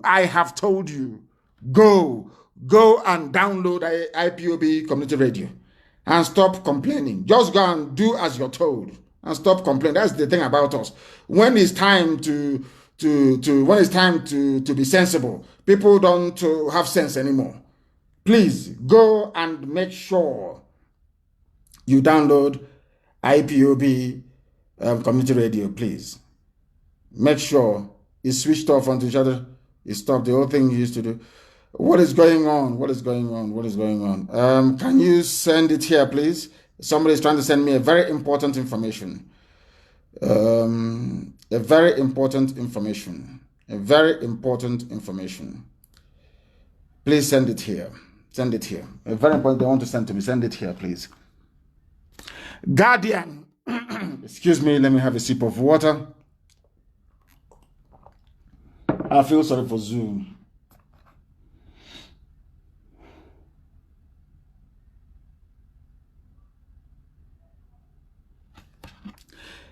I want to report to the world tonight that the zoo army are busy picking up people and arresting them. They have just driven into Ohafia barracks tonight with nearly 40 youths, young men. Nobody can actually tell where they picked them up from. All blindfolded and loaded them into Hilux trucks and drove them to Ohafia barracks. We are letting the whole world know that as we are live on air right now, report is filtering in Ohafia barracks. They are now going out and picking up people on the road, on the streets, blindfolding them and driving them to their barracks for possible execution. This is the situation we have on the ground. When you have political leaders, when you have cowards as political leaders, this is what happens. They now go out, any young people they see on the streets, they will pack them to their barracks and prepare them for execution. This is happening now in Ohafia barracks. In Ohafia barracks as we speak. In Ohafia barracks as we speak. And when they shoot them, you will have some people say they cannot treat those with gunshot wounds, as happened in Enugu. I don't know what is wrong with our people. There is something wrong. That was why we prayed for forgiveness and restoration before started this very program this evening. I don't know what. There are Igbo doctors in Enugu that refuse to treat gunshot victims. Somebody sat somewhere praying and he was shot. An Igbo doctor said he will not treat him in Enugu. You should go and get police report from a Fulani man. I don't know what they did to us. I don't know if it is the beef we eat. I don't know how they manage. This nonsense they did to us is what they want to bring into IPOB. But it can never work. This rubbish they have done. Look at how they have decimated our minds. We can no longer reason properly. A doctor, an Igbo doctor, knows that his brother was shot for no reason. He refused to treat him. I want the name of the hospital. And today, the useless zoo police came out to say, police insists hospitals can treat gunshot, stab victims without report. But that is how cowardly we have become. That a doctor is so afraid of Fulani that even though Fulani is saying to him, you can treat your brother, treat him, no problem. He's saying, no, sir, I won't treat him. Remember your laws before. Before you said we shouldn't treat them. How come you have now changed it? Oh, please, sir, let me obey the former law you made. An Igbo doctor in Enugu. That is the extent of the damage they have done to our psyche as a people. And we are not going to accept it. This evening, we are telling Amnesty International, British High Commission, American Ambassador, are you aware that Fulani have gone out on the streets, rounded up people that they don't, any young person they see outside, they have now driven them into Ohafia barracks tonight, inside Ohafia barracks tonight, for possible execution. Whereas Mietiala is free, roaming about with AK-47, doing as they wish, as they please. Are you people aware of it now? Are you aware of it now? You know, Ohafia barracks right now, they have driven them. They know we have intelligence everywhere. Have you seen what they have done? You can see the level of provocation because of the high number of saboteurs and fulefus you have in our midst. Tomorrow night, they'll start complaining. IPOB is this, IPOB is that. Are you aware of it now? That this night they have driven people to execute them inside of Ohafia barracks tonight, to kill them tonight, young men, young Igbo boys.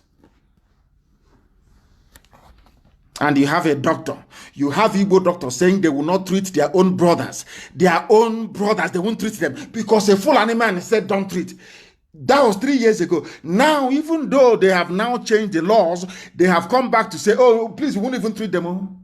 You remember your laws before. You said we shouldn't treat them. Oh, don't worry, we will not treat them. They will die there. These are Igbo doctors. And these are the people we are fighting for. These are the people we are fighting for their freedom. In Ohafia barracks, they are preparing some young people for execution tonight. In Ohafia barracks, they are preparing for the execution of people in Ohafia barracks tonight. I need the name of the commandant of Ohafia barracks, please. I need his name and I need his picture, and I want it everywhere to alert the world as to what they intend to do. Execution is going to be, because BBC won't report it, CNN won't report it, they have all collected money from the zoo. They are all pursuing an Islamic agenda, all of them. Your governors will not do it because they have promised them presidency, all the 7 of them. They will not talk, they will not speak. We are now putting the world on notice that executions are about to take place tonight in Ohafia barracks. Executions are about to take place tonight of unarmed, innocent people that the Fulani Janjaweed army picked up from the streets. They are going to execute them tonight. If your child does not come back, if your child is not coming back anymore, you know your child has been picked up and executed in Ohafia barracks tonight. That is what they are doing there. They are preparing for execution tonight in Ohafia barracks. I need the name of the commandant of Ohafia barracks. I need his name, please, and I need his picture, and I want it everywhere. The man who is going to carry out the executions, I want his name and his picture everywhere, that the world may know. That the world may know. Very, very important that the world may know. Sometimes I don't even know if and this people who is even worse. Who is worse? Who is worse? Please, who is worse? Very, very sad indeed. Extremely sad indeed that our people do not understand what is befalling them. Whereas a Fulani, they are threatening to go. I don't know how they got to us. I don't know how they managed to do this thing to us. I keep saying, is it the cattle that we are eating? I don't know how they managed to penetrate us this way, that our brain has been scrambled. We no longer reason very well like a people. We are no longer together like a. It is impossible now to hold our people together. That is the rubbish they want to try in IPOB. It's like on your walk. The idiot will suffer. Look at what I've done to our people. That now Fulani army can come in the evening, raid somewhere, pack young men, and drive them to the barracks and execute them. And you want to contest for presidency? You want to be president? This particular group, this crop of leaders we have is the worst in the history of our people. The very worst in the history of our people. Disgraceful. Disgraceful. There are executions happening tonight in Ohafia barracks. Executions are happening in Ohafia barracks tonight. Young men picked up in and around Abia State and driven to Ohafia to be executed tonight. Driven to Ohafia barracks to be executed tonight, where you have no governors. Whereas in Yoruba land, they have spoken, Amoteku won't be under the IG of police. It can never be. These are men who are talking. And I challenge anybody to show me any Eastern politician. I challenge you to show me anybody who has the mettle, who has the guts to stand up and to say, to look at how their own children have been packed into Ohafia barracks to be executed tonight. They won't say nothing. Now these are the leaders now you want to respect, people to respect. That these not the leaders? Are these not the leaders? Dear me, our people, they are in one almighty mess. In one almighty mess. Makinde has responded to the presidency. A Yoruba man, people that we used to call cowards before, and said to them, there is no way Amoteku can be under federal government. But look at your governors that want to embrace community policing. Let's go. They had a meeting. The elders had a different view from the governors. The governors went back and re-invited the IG. They are the only set of idiots to invite IG to their meeting. Did Amoteku invite any IG to their meeting? When the Oduduwa were setting up their security, did they invite any Fulani man there? I don't know what is wrong with. I have no idea what is wrong with this generation. I have no idea who corrupted their brain. I have no idea, to be honest. I have no idea. I have no idea. But inside Ohafia barracks tonight, people are being executed in Ohafia barracks by Fulani Janjaweed terrorist army. Governor Sheyi Makinde has disagreed with the presidency over his plan to bring Oyo State Security Network, popularly known as Amotekun, under the control of Inspector General of Police. They have said no. Oyo State have said no. Ondo said no. Ekiti said no. These are governors' men in office. Back in Biafra land, it's just women. All they know how to do is to fight their own people. That is all. Who can sell each other better to the Fulani? That's all they do. And these are your so-called leaders. These are your leaders. These are your so-called leaders. And I want to make it very clear to this Brigadier General Solomon Babatunde Kumapai, or whatever the idiot's name is. You will be in very serious trouble should anybody be executed in Ohafia tonight. Brigadier General Solomon Babatunde Kumapai, you cannot be serving Fulani Janjaweed in Biafra land when in Yoruba land where you come from, there's Amoteku. You cannot. You cannot. Anybody who is executed, you will die for it as well. I'm just telling you what is going to happen to you. So don't think that this generation whereby you kill and you go free, you will not go free. Go and ask your mates, they will tell you. If anything should happen to the people you have taken into Ohafia barracks tonight, one of them goes missing, believe you me, you will die. Try and see now. Ask those in Enugu, they will explain to you better. Mad people everywhere. Idiot. You think we are joking? You think we are joking? Let's kill anybody in that barracks who will come after you. Go and kill them. You will see what will happen to you. Madman, idiot. That is where you are. Is that where Boko Haram is? Were you not meant to be fighting Boko Haram and bandits all over the place? Have you fought any Mietiala person before? It's only on because we have no guns and bullets. That is where you go, you pack people, you take them to Ohafia barracks to go and execute. And you're a Yoruba man. Okay. We shall see. We shall see. We shall see. Execute them now. You see what will happen to you. Idiot like you. Fools everywhere. Bunch of monkeys in Africa. I don't know who gave you people AK-47. That's the worst mistake a white man made, is to give a baboon. You look at a baboon in the forest and you give him AK-47. What do you think is going to happen? A baboon somewhere. Give him AK-47. Mad people everywhere. ISIS is spreading in Africa. They have taken a city in Mozambique. And all of you are blind. What this Solomon is doing, what this idiot is doing. You're doing a brigadier general where there are civilians. Go and fight a war. Which war have you fought before? Brigadier General, which war have you fought before? Is it a war of arresting unarmed civilians and driving them into your barracks to go and execute them? Is that the war you're fighting? Stupid idiot like you, fool. ISIS is taking over everywhere. You can't, as a soldier, you cannot go and fight ISIS. It's to be picking up unarmed people from the streets. That's what you do. Tomorrow our lawyers will be there. Don't give it to our lawyers or refer their matter to court and you see what will happen to you. Idiot. Fools everywhere. A bunch of monkeys from Africa. I have no idea what is wrong with you people. I have no idea what is wrong with you people. You have fools who are calling themselves governors all over the place.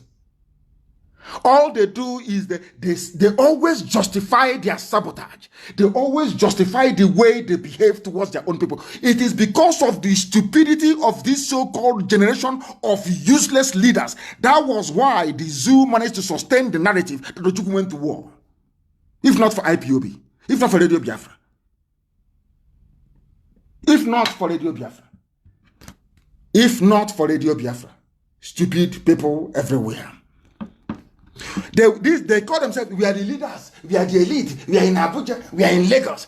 But all these years, you people were there, they were peddling lies against Ojukwu. All these years, you were there when Obama was meddling in the zoo election to remove John. All of you were there. Did you say anything? Did you say anything? Did you say anything? Nonsense. We are going to teach them a lesson in a half year. They will see. That thing they want, they will get it in a half year. They will get it now, and I'm sure they know that very well. BBC will prepare. Prepare. BBC will should go and prepare. Prepare as usual to publish falsehood and nonsense. Prepare as usual. All over the place, grown-up people, grown-up men are rising up to defend their own. It is only in Biafra land that you have political leaders who will sit idly by and watch the decimation and watch the destruction of their own people. It's only them. You will sit idly by and watch the destruction of your own people. Only you. Only you. Especially those of them that claim they are Igbo. I don't know what is wrong with them. I have no idea what is wrong with them. Let us try and see if we can get you what a proper governor is saying. Listen. They were not carrying arms. They didn't allow them to carry arms. But a case was made at the end of the day. Today they carry arms. I'm sure a Motekun case gradually will be like that. We're going to make the case. Well, Your Excellency, it appears as though the IGP is indulgent. And this is a Yoruba Akeredolu saying that one day a Motekun will bear arms. We don't even have arms, so there is no security network. Look at how the army is packing our people and executing them in half-year barracks. Can you believe that? Can you believe that? They pack people, they kill them in broad day. This one will happen tonight. They're executing people tonight in half-year barracks. These are the people we used to say, oh, Yorubas are cowards. Can you see what their governors are saying? Makinde have said, this is Akeredolu, I want to play his voice for you. So he said, Amotekun will carry arms to defend Yoruba nation. Listen very carefully. Your own is, they promised them presidency and they have abandoned their first duty, which is to defend their own people. A bunch of fools they are. Listen, please. At least when civil defense started, they were not carrying arms. They didn't allow them to carry arms. But a case was made at the end of the day. Today they carry arms. I'm sure a Motekun case gradually will be like that. We're going to make the case. Well, Your Excellency, it appears as though the IGP isn't bulging, and now we know that there's a community policing idea they're pushing. Listen, and I'm wondering, what if in eventuality that the IGP says, well, this is not going to happen, except you collapse Amotekun into community policing, then would you just leave Amotekun to be handicapped in court for the time being? What are you going to do, really? I've said this. I said it clearly. Listen. Let me repeat it. We will not collapse Amotekun to community policing. Amotekun was a Yoruba governor. You see people that love their people. They say, oh, the Yorubas, they respect their politicians. Why won't you respect a man that speaks this way? Has any of you spoken this way and you do not get respect? Don't Abaribe have respect? Don't Professor Wala have respect? Don't our elder Mbazulika Mechi have respect? If you speak like a grown-up man, somebody will respect you. Tell me why Yoruba people will not respect governors like this if you speak this way. Listen. Start on his own. There is a law creating this Amotekun setup, this security setup. So it's not going to be collapsed. There is no intimidation. We are not people that can be intimidated. And we are not people that the IG will give order to. It's not possible. We will not collapse it. I've said so. There's no need for us to belabor this issue. We will not. But all we say is that if he's prepared, we are prepared to discuss with him. Let us discuss on this matter. Amotekun is different. Community police is different. Amotekun will collaborate. All of us will collaborate together. The issue now that is left is about carrying arms. And we say we will pursue this and make them understand at the end of the day. If the IG now does not understand, it will leave one day. Well, another IG will come, other people might understand. If he doesn't want to understand, we are not forcing him to understand. Are you listening? It doesn't matter what the IG of police says. The Yoruba nation, the Duduwa nation have determined that Amotekun is here to stay, unlike the useless Igbo governors that betray their own people. That is why today, because the army has nothing to do, they will go and they will drive civilians into their barracks to go and execute them. And you want us to respect such people as leaders? Is that what you think? You think you're insane. Anybody saying that is absolutely mad, is insane. Look at the way they are behaving. Compare their behavior with how the Yorubas are behaving. And that tells you all you need to know. That will tell you all you need to know. That will tell you all. It doesn't matter where they send their families to. Believe you me, as we are hunting the terrorists, we are also hunting every slave in our land. I'm telling you the truth. And they will get it all of them one after the other. Mad people everywhere. You want to sell our land that the army can drive out of their barracks. They have no war. There is no war going on. They go and round up some young people. The killing in Enugu is not enough. They now want to do it in secret, half your barracks. Listen, because the Yorubas, they have security network supported by the governors. Your own governors will betray anybody who tries to form a security network. The governors will go and betray the person. They will go and betray.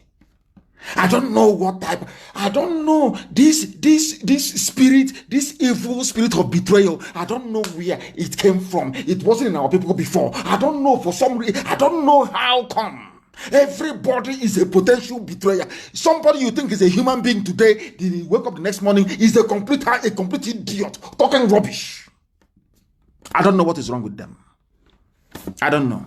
Look at your governors. Compare them with the Yoruba governors. Compare them with Samuel Otom of Benue State. Now you know you have no governors. Is it not very clear to all of you?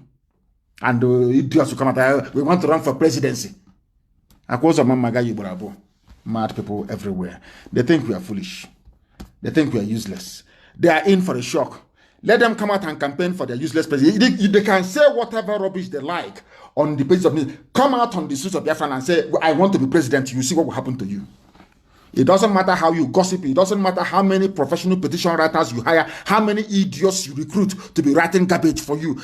Come out and say you're campaigning for presidency. Then we'll ask you questions. We'll hold you there and ask you questions about what happened in Enugu. What did you do? Hafia, you were there and they have packed our young men to execute tonight. Hafia.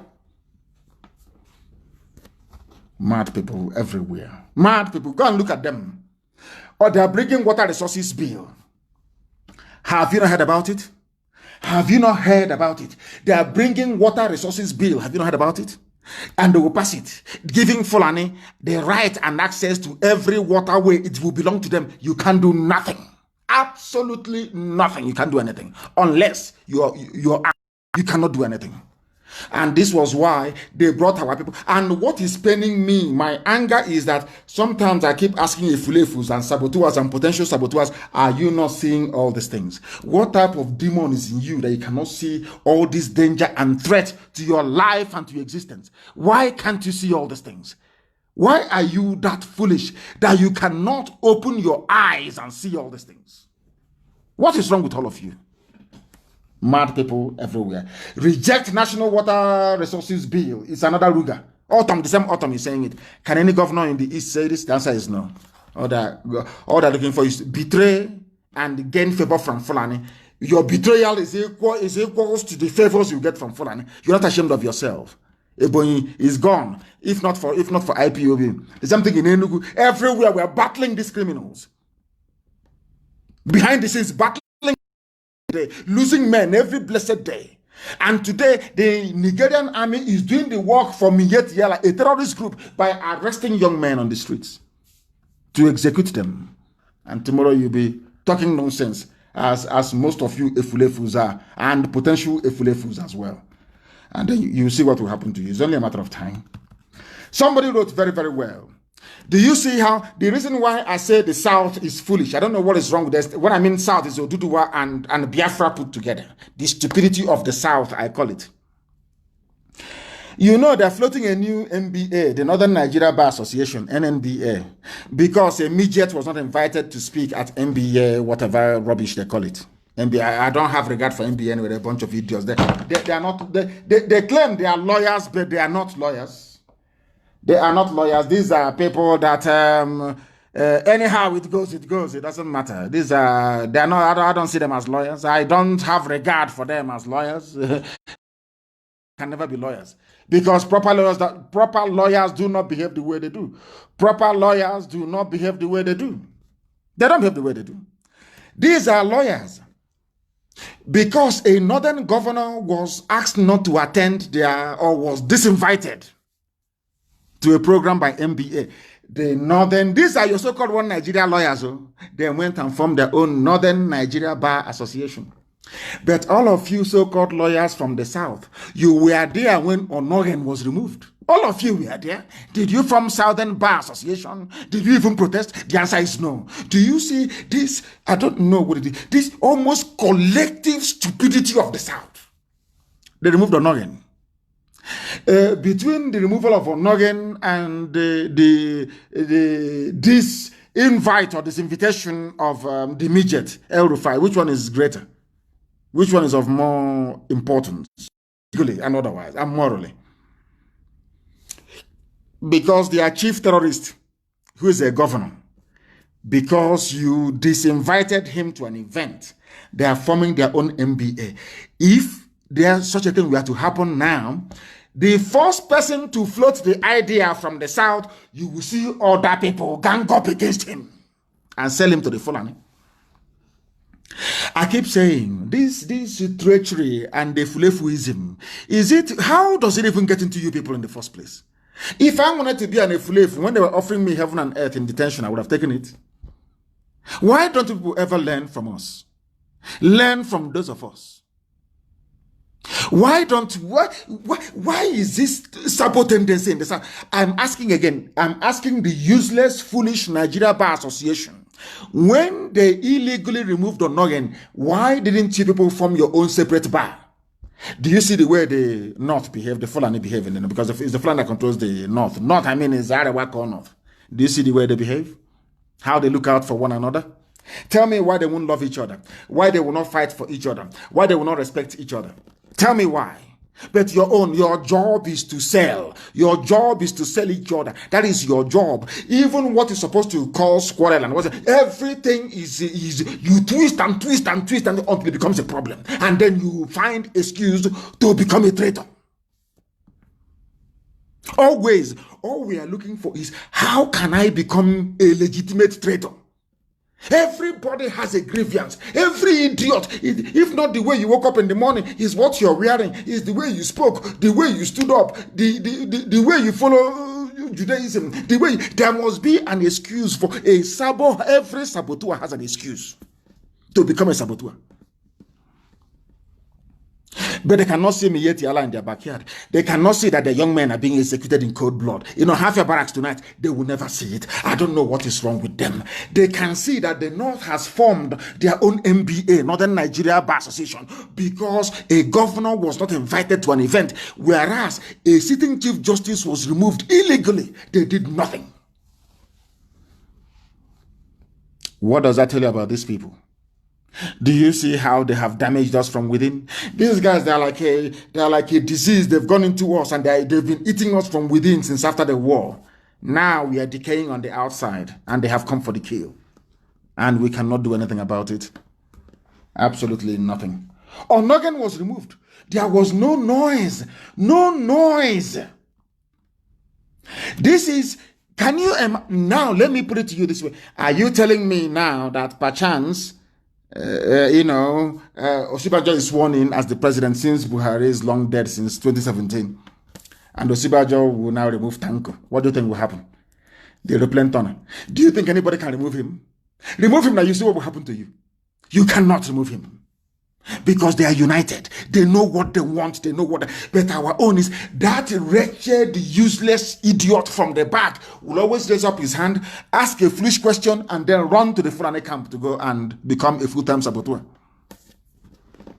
And some of you actually spend time listening to these idiots and responding to these fools. That is the most painful and difficult aspect of it. Whereas Mieti Allah is in your backyard, killing you, raping your sisters and cutting them up into pieces. That is what has been happening. So some of you don't know that. Very sad indeed. And you have governors. Tomorrow they want to be president. It's from our brother analyzed it very well. Bishop Sedwin analyzed it very, very well.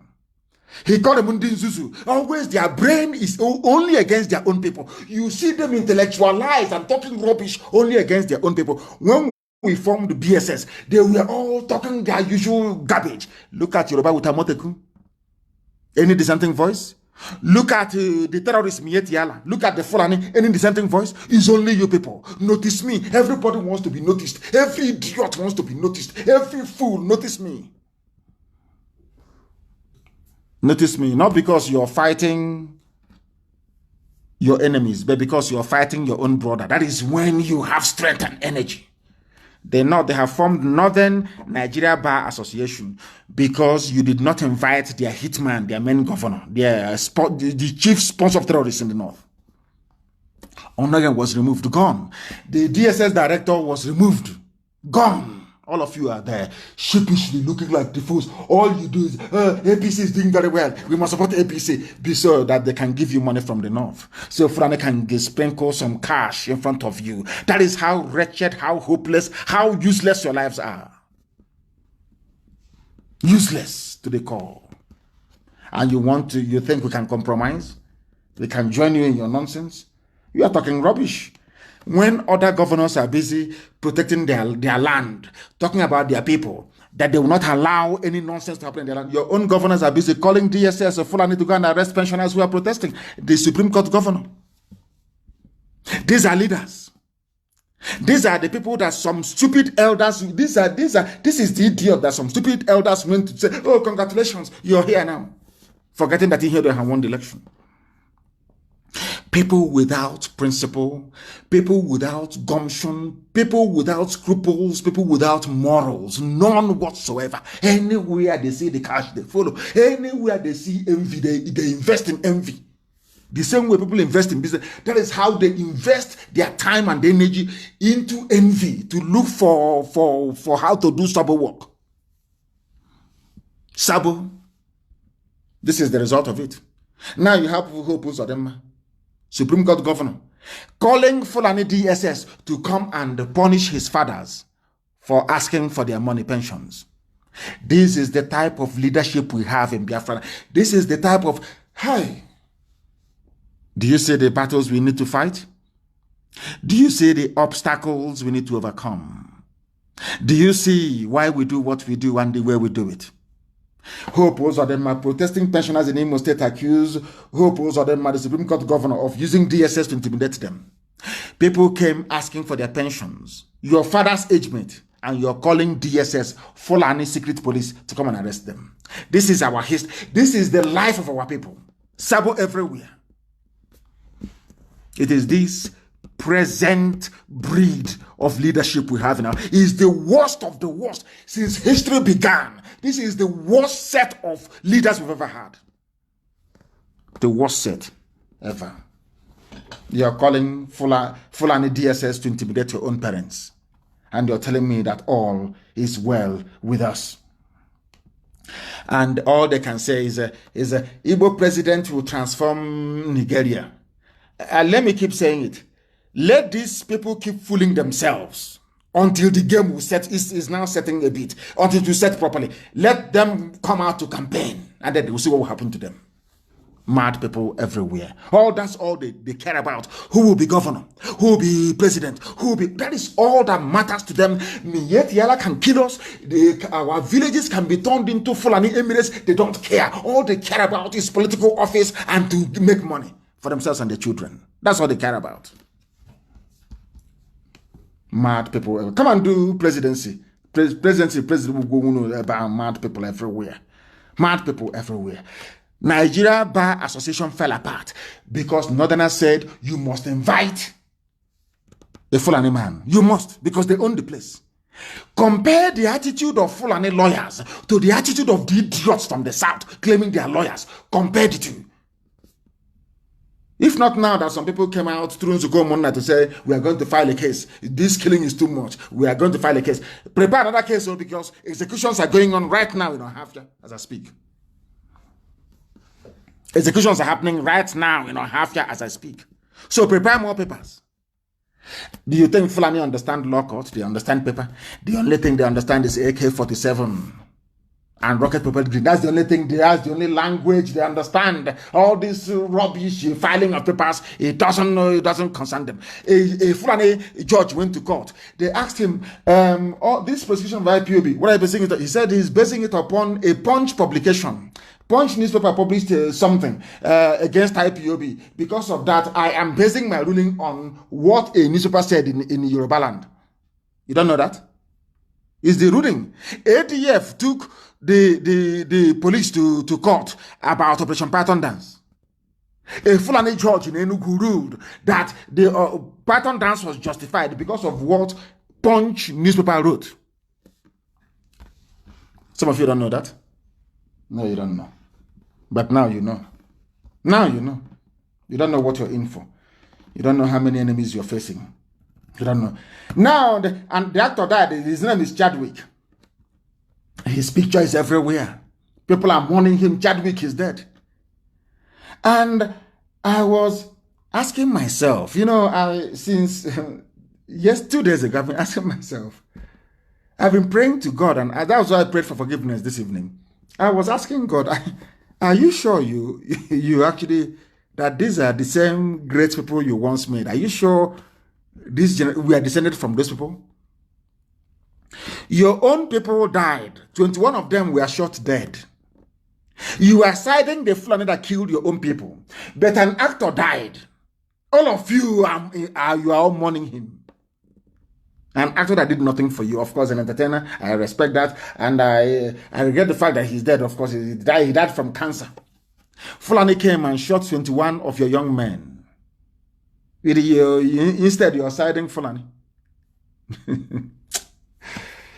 Oh, dear Lord, have mercy. And let me tell you what is going to befall you. I want to tell you tonight what is going to become your portion. I will tell you tonight what is going to become your portion. If you don't know, if you do not know, now you are going to know.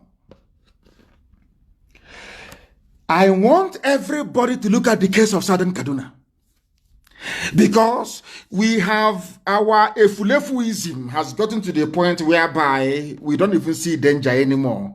Or if danger is coming, and behind that danger there is gossip, and behind that gossip there is a chance that we can become a traitor.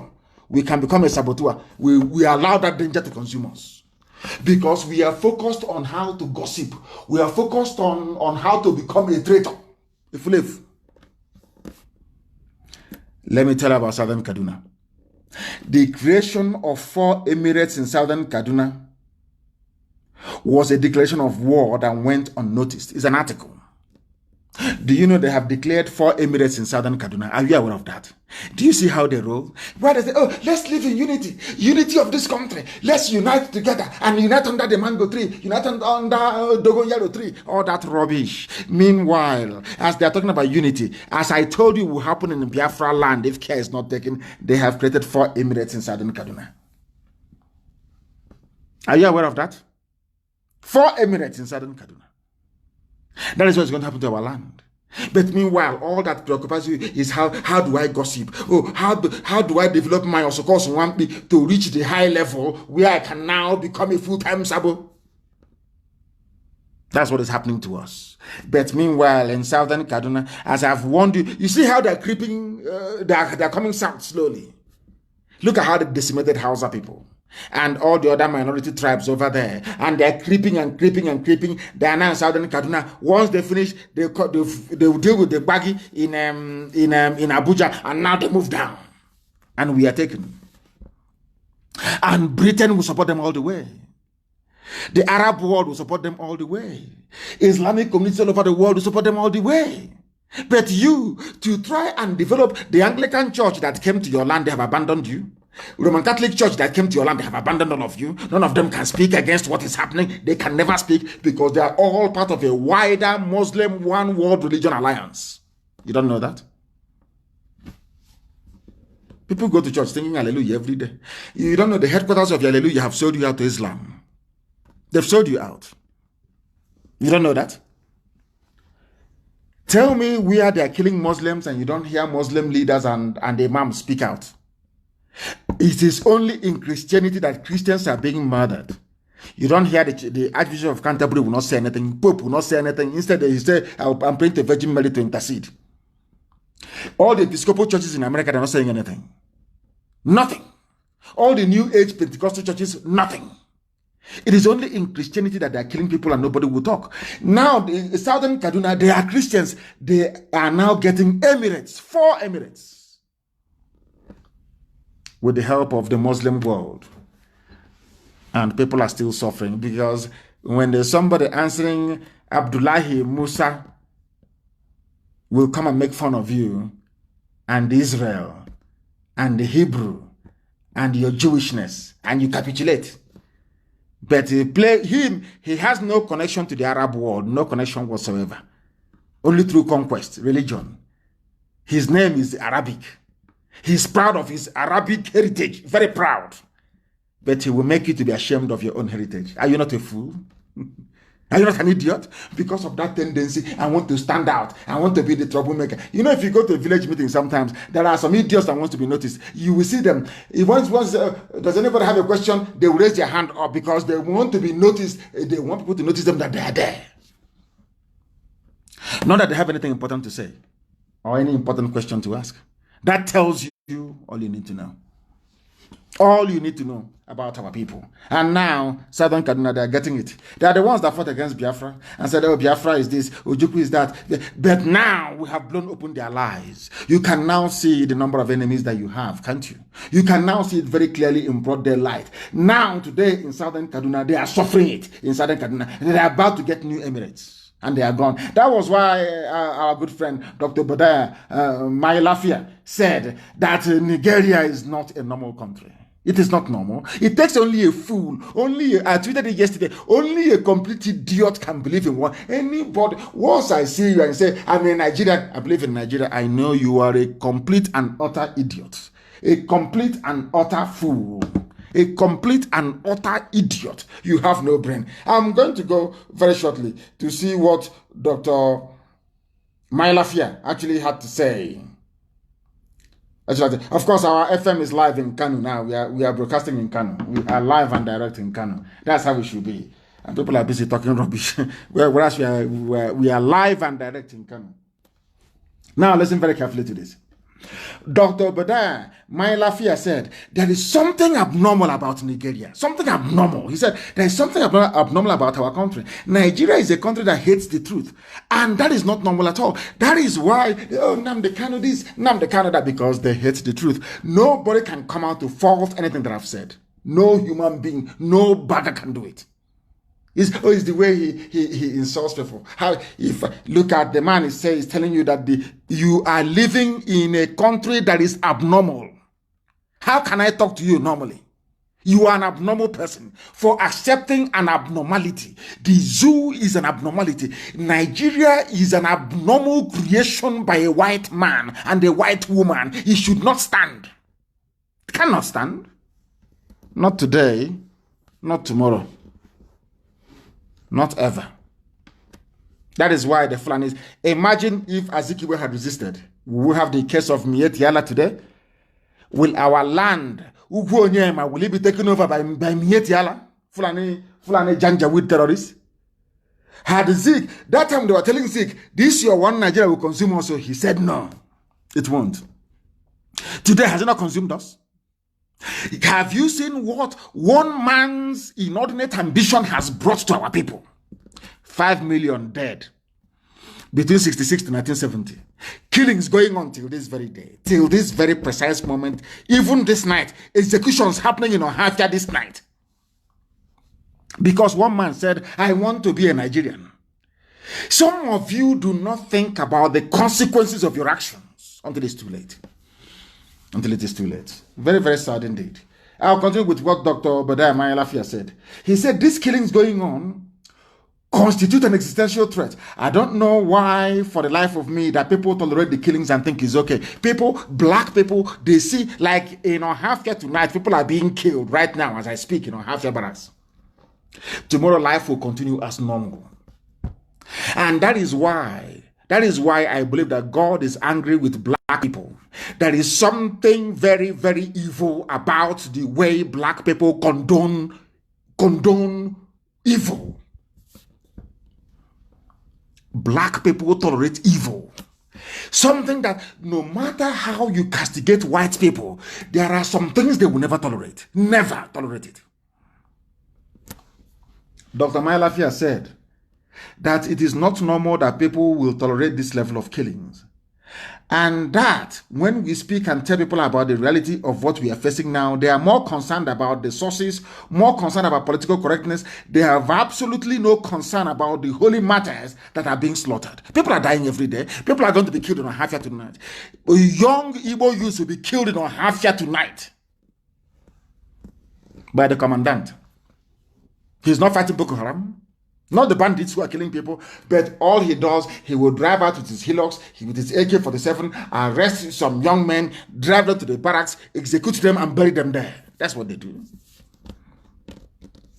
And his name is Solomon. He claims he's a Christian. Babatunde, Solomon Babatunde. So he trained to become a soldier only to kill civilians. That is the brain of a black man. That is how evil black people are.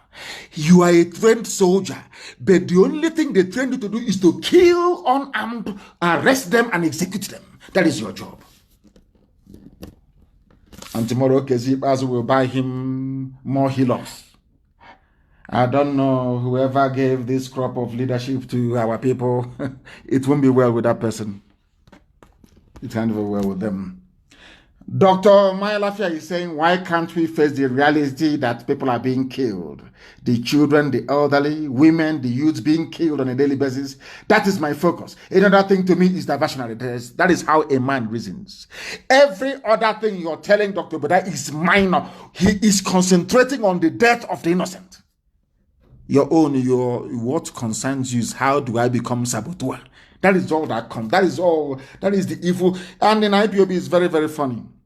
Once you allow evil spirit to enter you, you are finished. There were those before who were making mouth that without them, IPOB cannot move forward. It's them that is doing this. Today, people have forgotten who they are. That is the might of IPOB. Once that devil goes inside you and is pushing you, he's pushing you into oblivion. Look at all of them. Some of you know I cannot speak ill of certain individuals. Some of you know that I used to come on air and I will not start my program until I speak to Barrister Mazi. I won't start any program. That was how important he was. I cannot start program without hearing from the barrister himself. Today, barrister is no longer there. Are we not moving forward? Are we not moving forward, I ask? People, you know, that's one thing about evil spirit. When it goes inside you, it blinds you. Especially when they send zoo politicians to be convincing or confusing some of you. I remember this Kanu went to go and see the very honorable barrister. You know, that's what they send a politician to be confusing you, telling you how important you are. Oh, you are very great, you're important. They'll mess you up and you become irrelevant. And this trend continues to move. And that is why, before I bring our program to a conclusion this evening, I must make it abundantly clear that the essence of these lectures, the essence of our broadcast is to get our people to reason in a particular way, to reason like human beings. I've been staying with white people for decades. I've been staying with white people for very many years. I know the way they reason. I know the way they react. Listen, when a white person is watching somebody, a contestant in a prize, contesting for prize money, sometimes it could be, what's it called? Who Wants to Be a Millionaire? You will see the way that somebody that knows that he will not get one dime from that person will be praying for that person to win the top prize. And I'll be looking at white people like this. They'll be rooting. They'll come to work the next day. They will say, "Oh, I wanted him to win the $1 million. I wanted him. Oh no, sorry, £1 million. I was praying for him to win." He doesn't even know who the person is, because their society groomed them to be nice to one another. You cannot see that is why white people, once you're a traitor in a white land, you're executed. The only thing they can execute you for is for treachery, to work against your country. They will kill you for it. You can rape children and go free. You can commit murder and you will go free. Once it is high treason, you are going down for. Once you sell the secret of your country to another person, you're jailed for life. You can never see the outside again. But black people leave themselves open. Let me warn tonight. If you leave yourself open, the devil will end, because what we are doing is a spiritual battle. So we are the children of light, and darkness is trying to penetrate all the time. If you are not fortified, if you're not prayerful, if you're not watchful, if you're not conscious, darkness will enter into you. That is when you begin to talk rubbish on Facebook, you begin to open fake accounts, begin to talk nonsense, because you've allowed darkness to penetrate and enter into you. And it will make you become irrelevant. And the movement continues.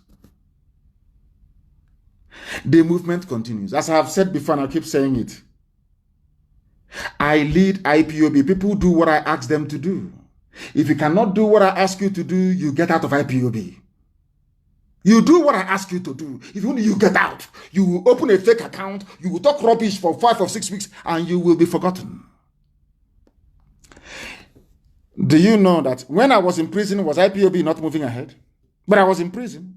IPOB was opening new families all over the world. Was it not moving ahead? I myself can't even stop IPOB. I can't. And nobody can. Because it was ordained from heaven that we must come at this time. We are going to face it. I told you 2 weeks will be very, very critical. Did I not say it? Have you not seen what has been happening? Culminating in them picking up some young men and executing them tonight in Ohafia Barracks. But in the end, we are going to prevail. And those of us who will be there at the end will sit down and have a discussion about this and say, do you remember so and so time? What happened? How many traitors we had to deal with? Because victory is ours.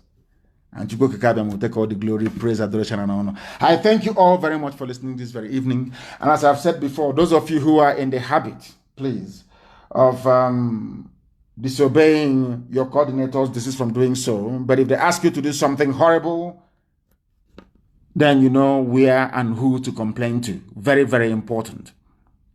But if you are in this movement and you are not buying into the full ideology that we are propagating, then you shouldn't be part of us. You cannot be. If you are in this movement and you don't believe that the whole of Biafra land is one, you don't believe we have one common heritage, one common ancestry, one common identity, then IPOB is not for you. I don't care who you are. You get out and we proceed. Not that anybody's going to stop us. We are marching on anyway. But that's the way it's going to be. But we must do everything we do with love, compassion, care, and understanding. Very, very critical. We do that as well. But in the main, Chukwu Kikabiama is supreme. And after that comes IPOB and everything else. I thank you very much for listening this very evening. And as always, to us, Biafra is the sum of all that we are. That is why here on radio, Biafra is where we worship. And Chukwu Kikabiama Purumi Henine, the creator of the heavens and the earth, is our God. I thank you very much, all of you, for listening this very evening, morning, afternoon, or night, depending on where you are. But from me, from here, good evening.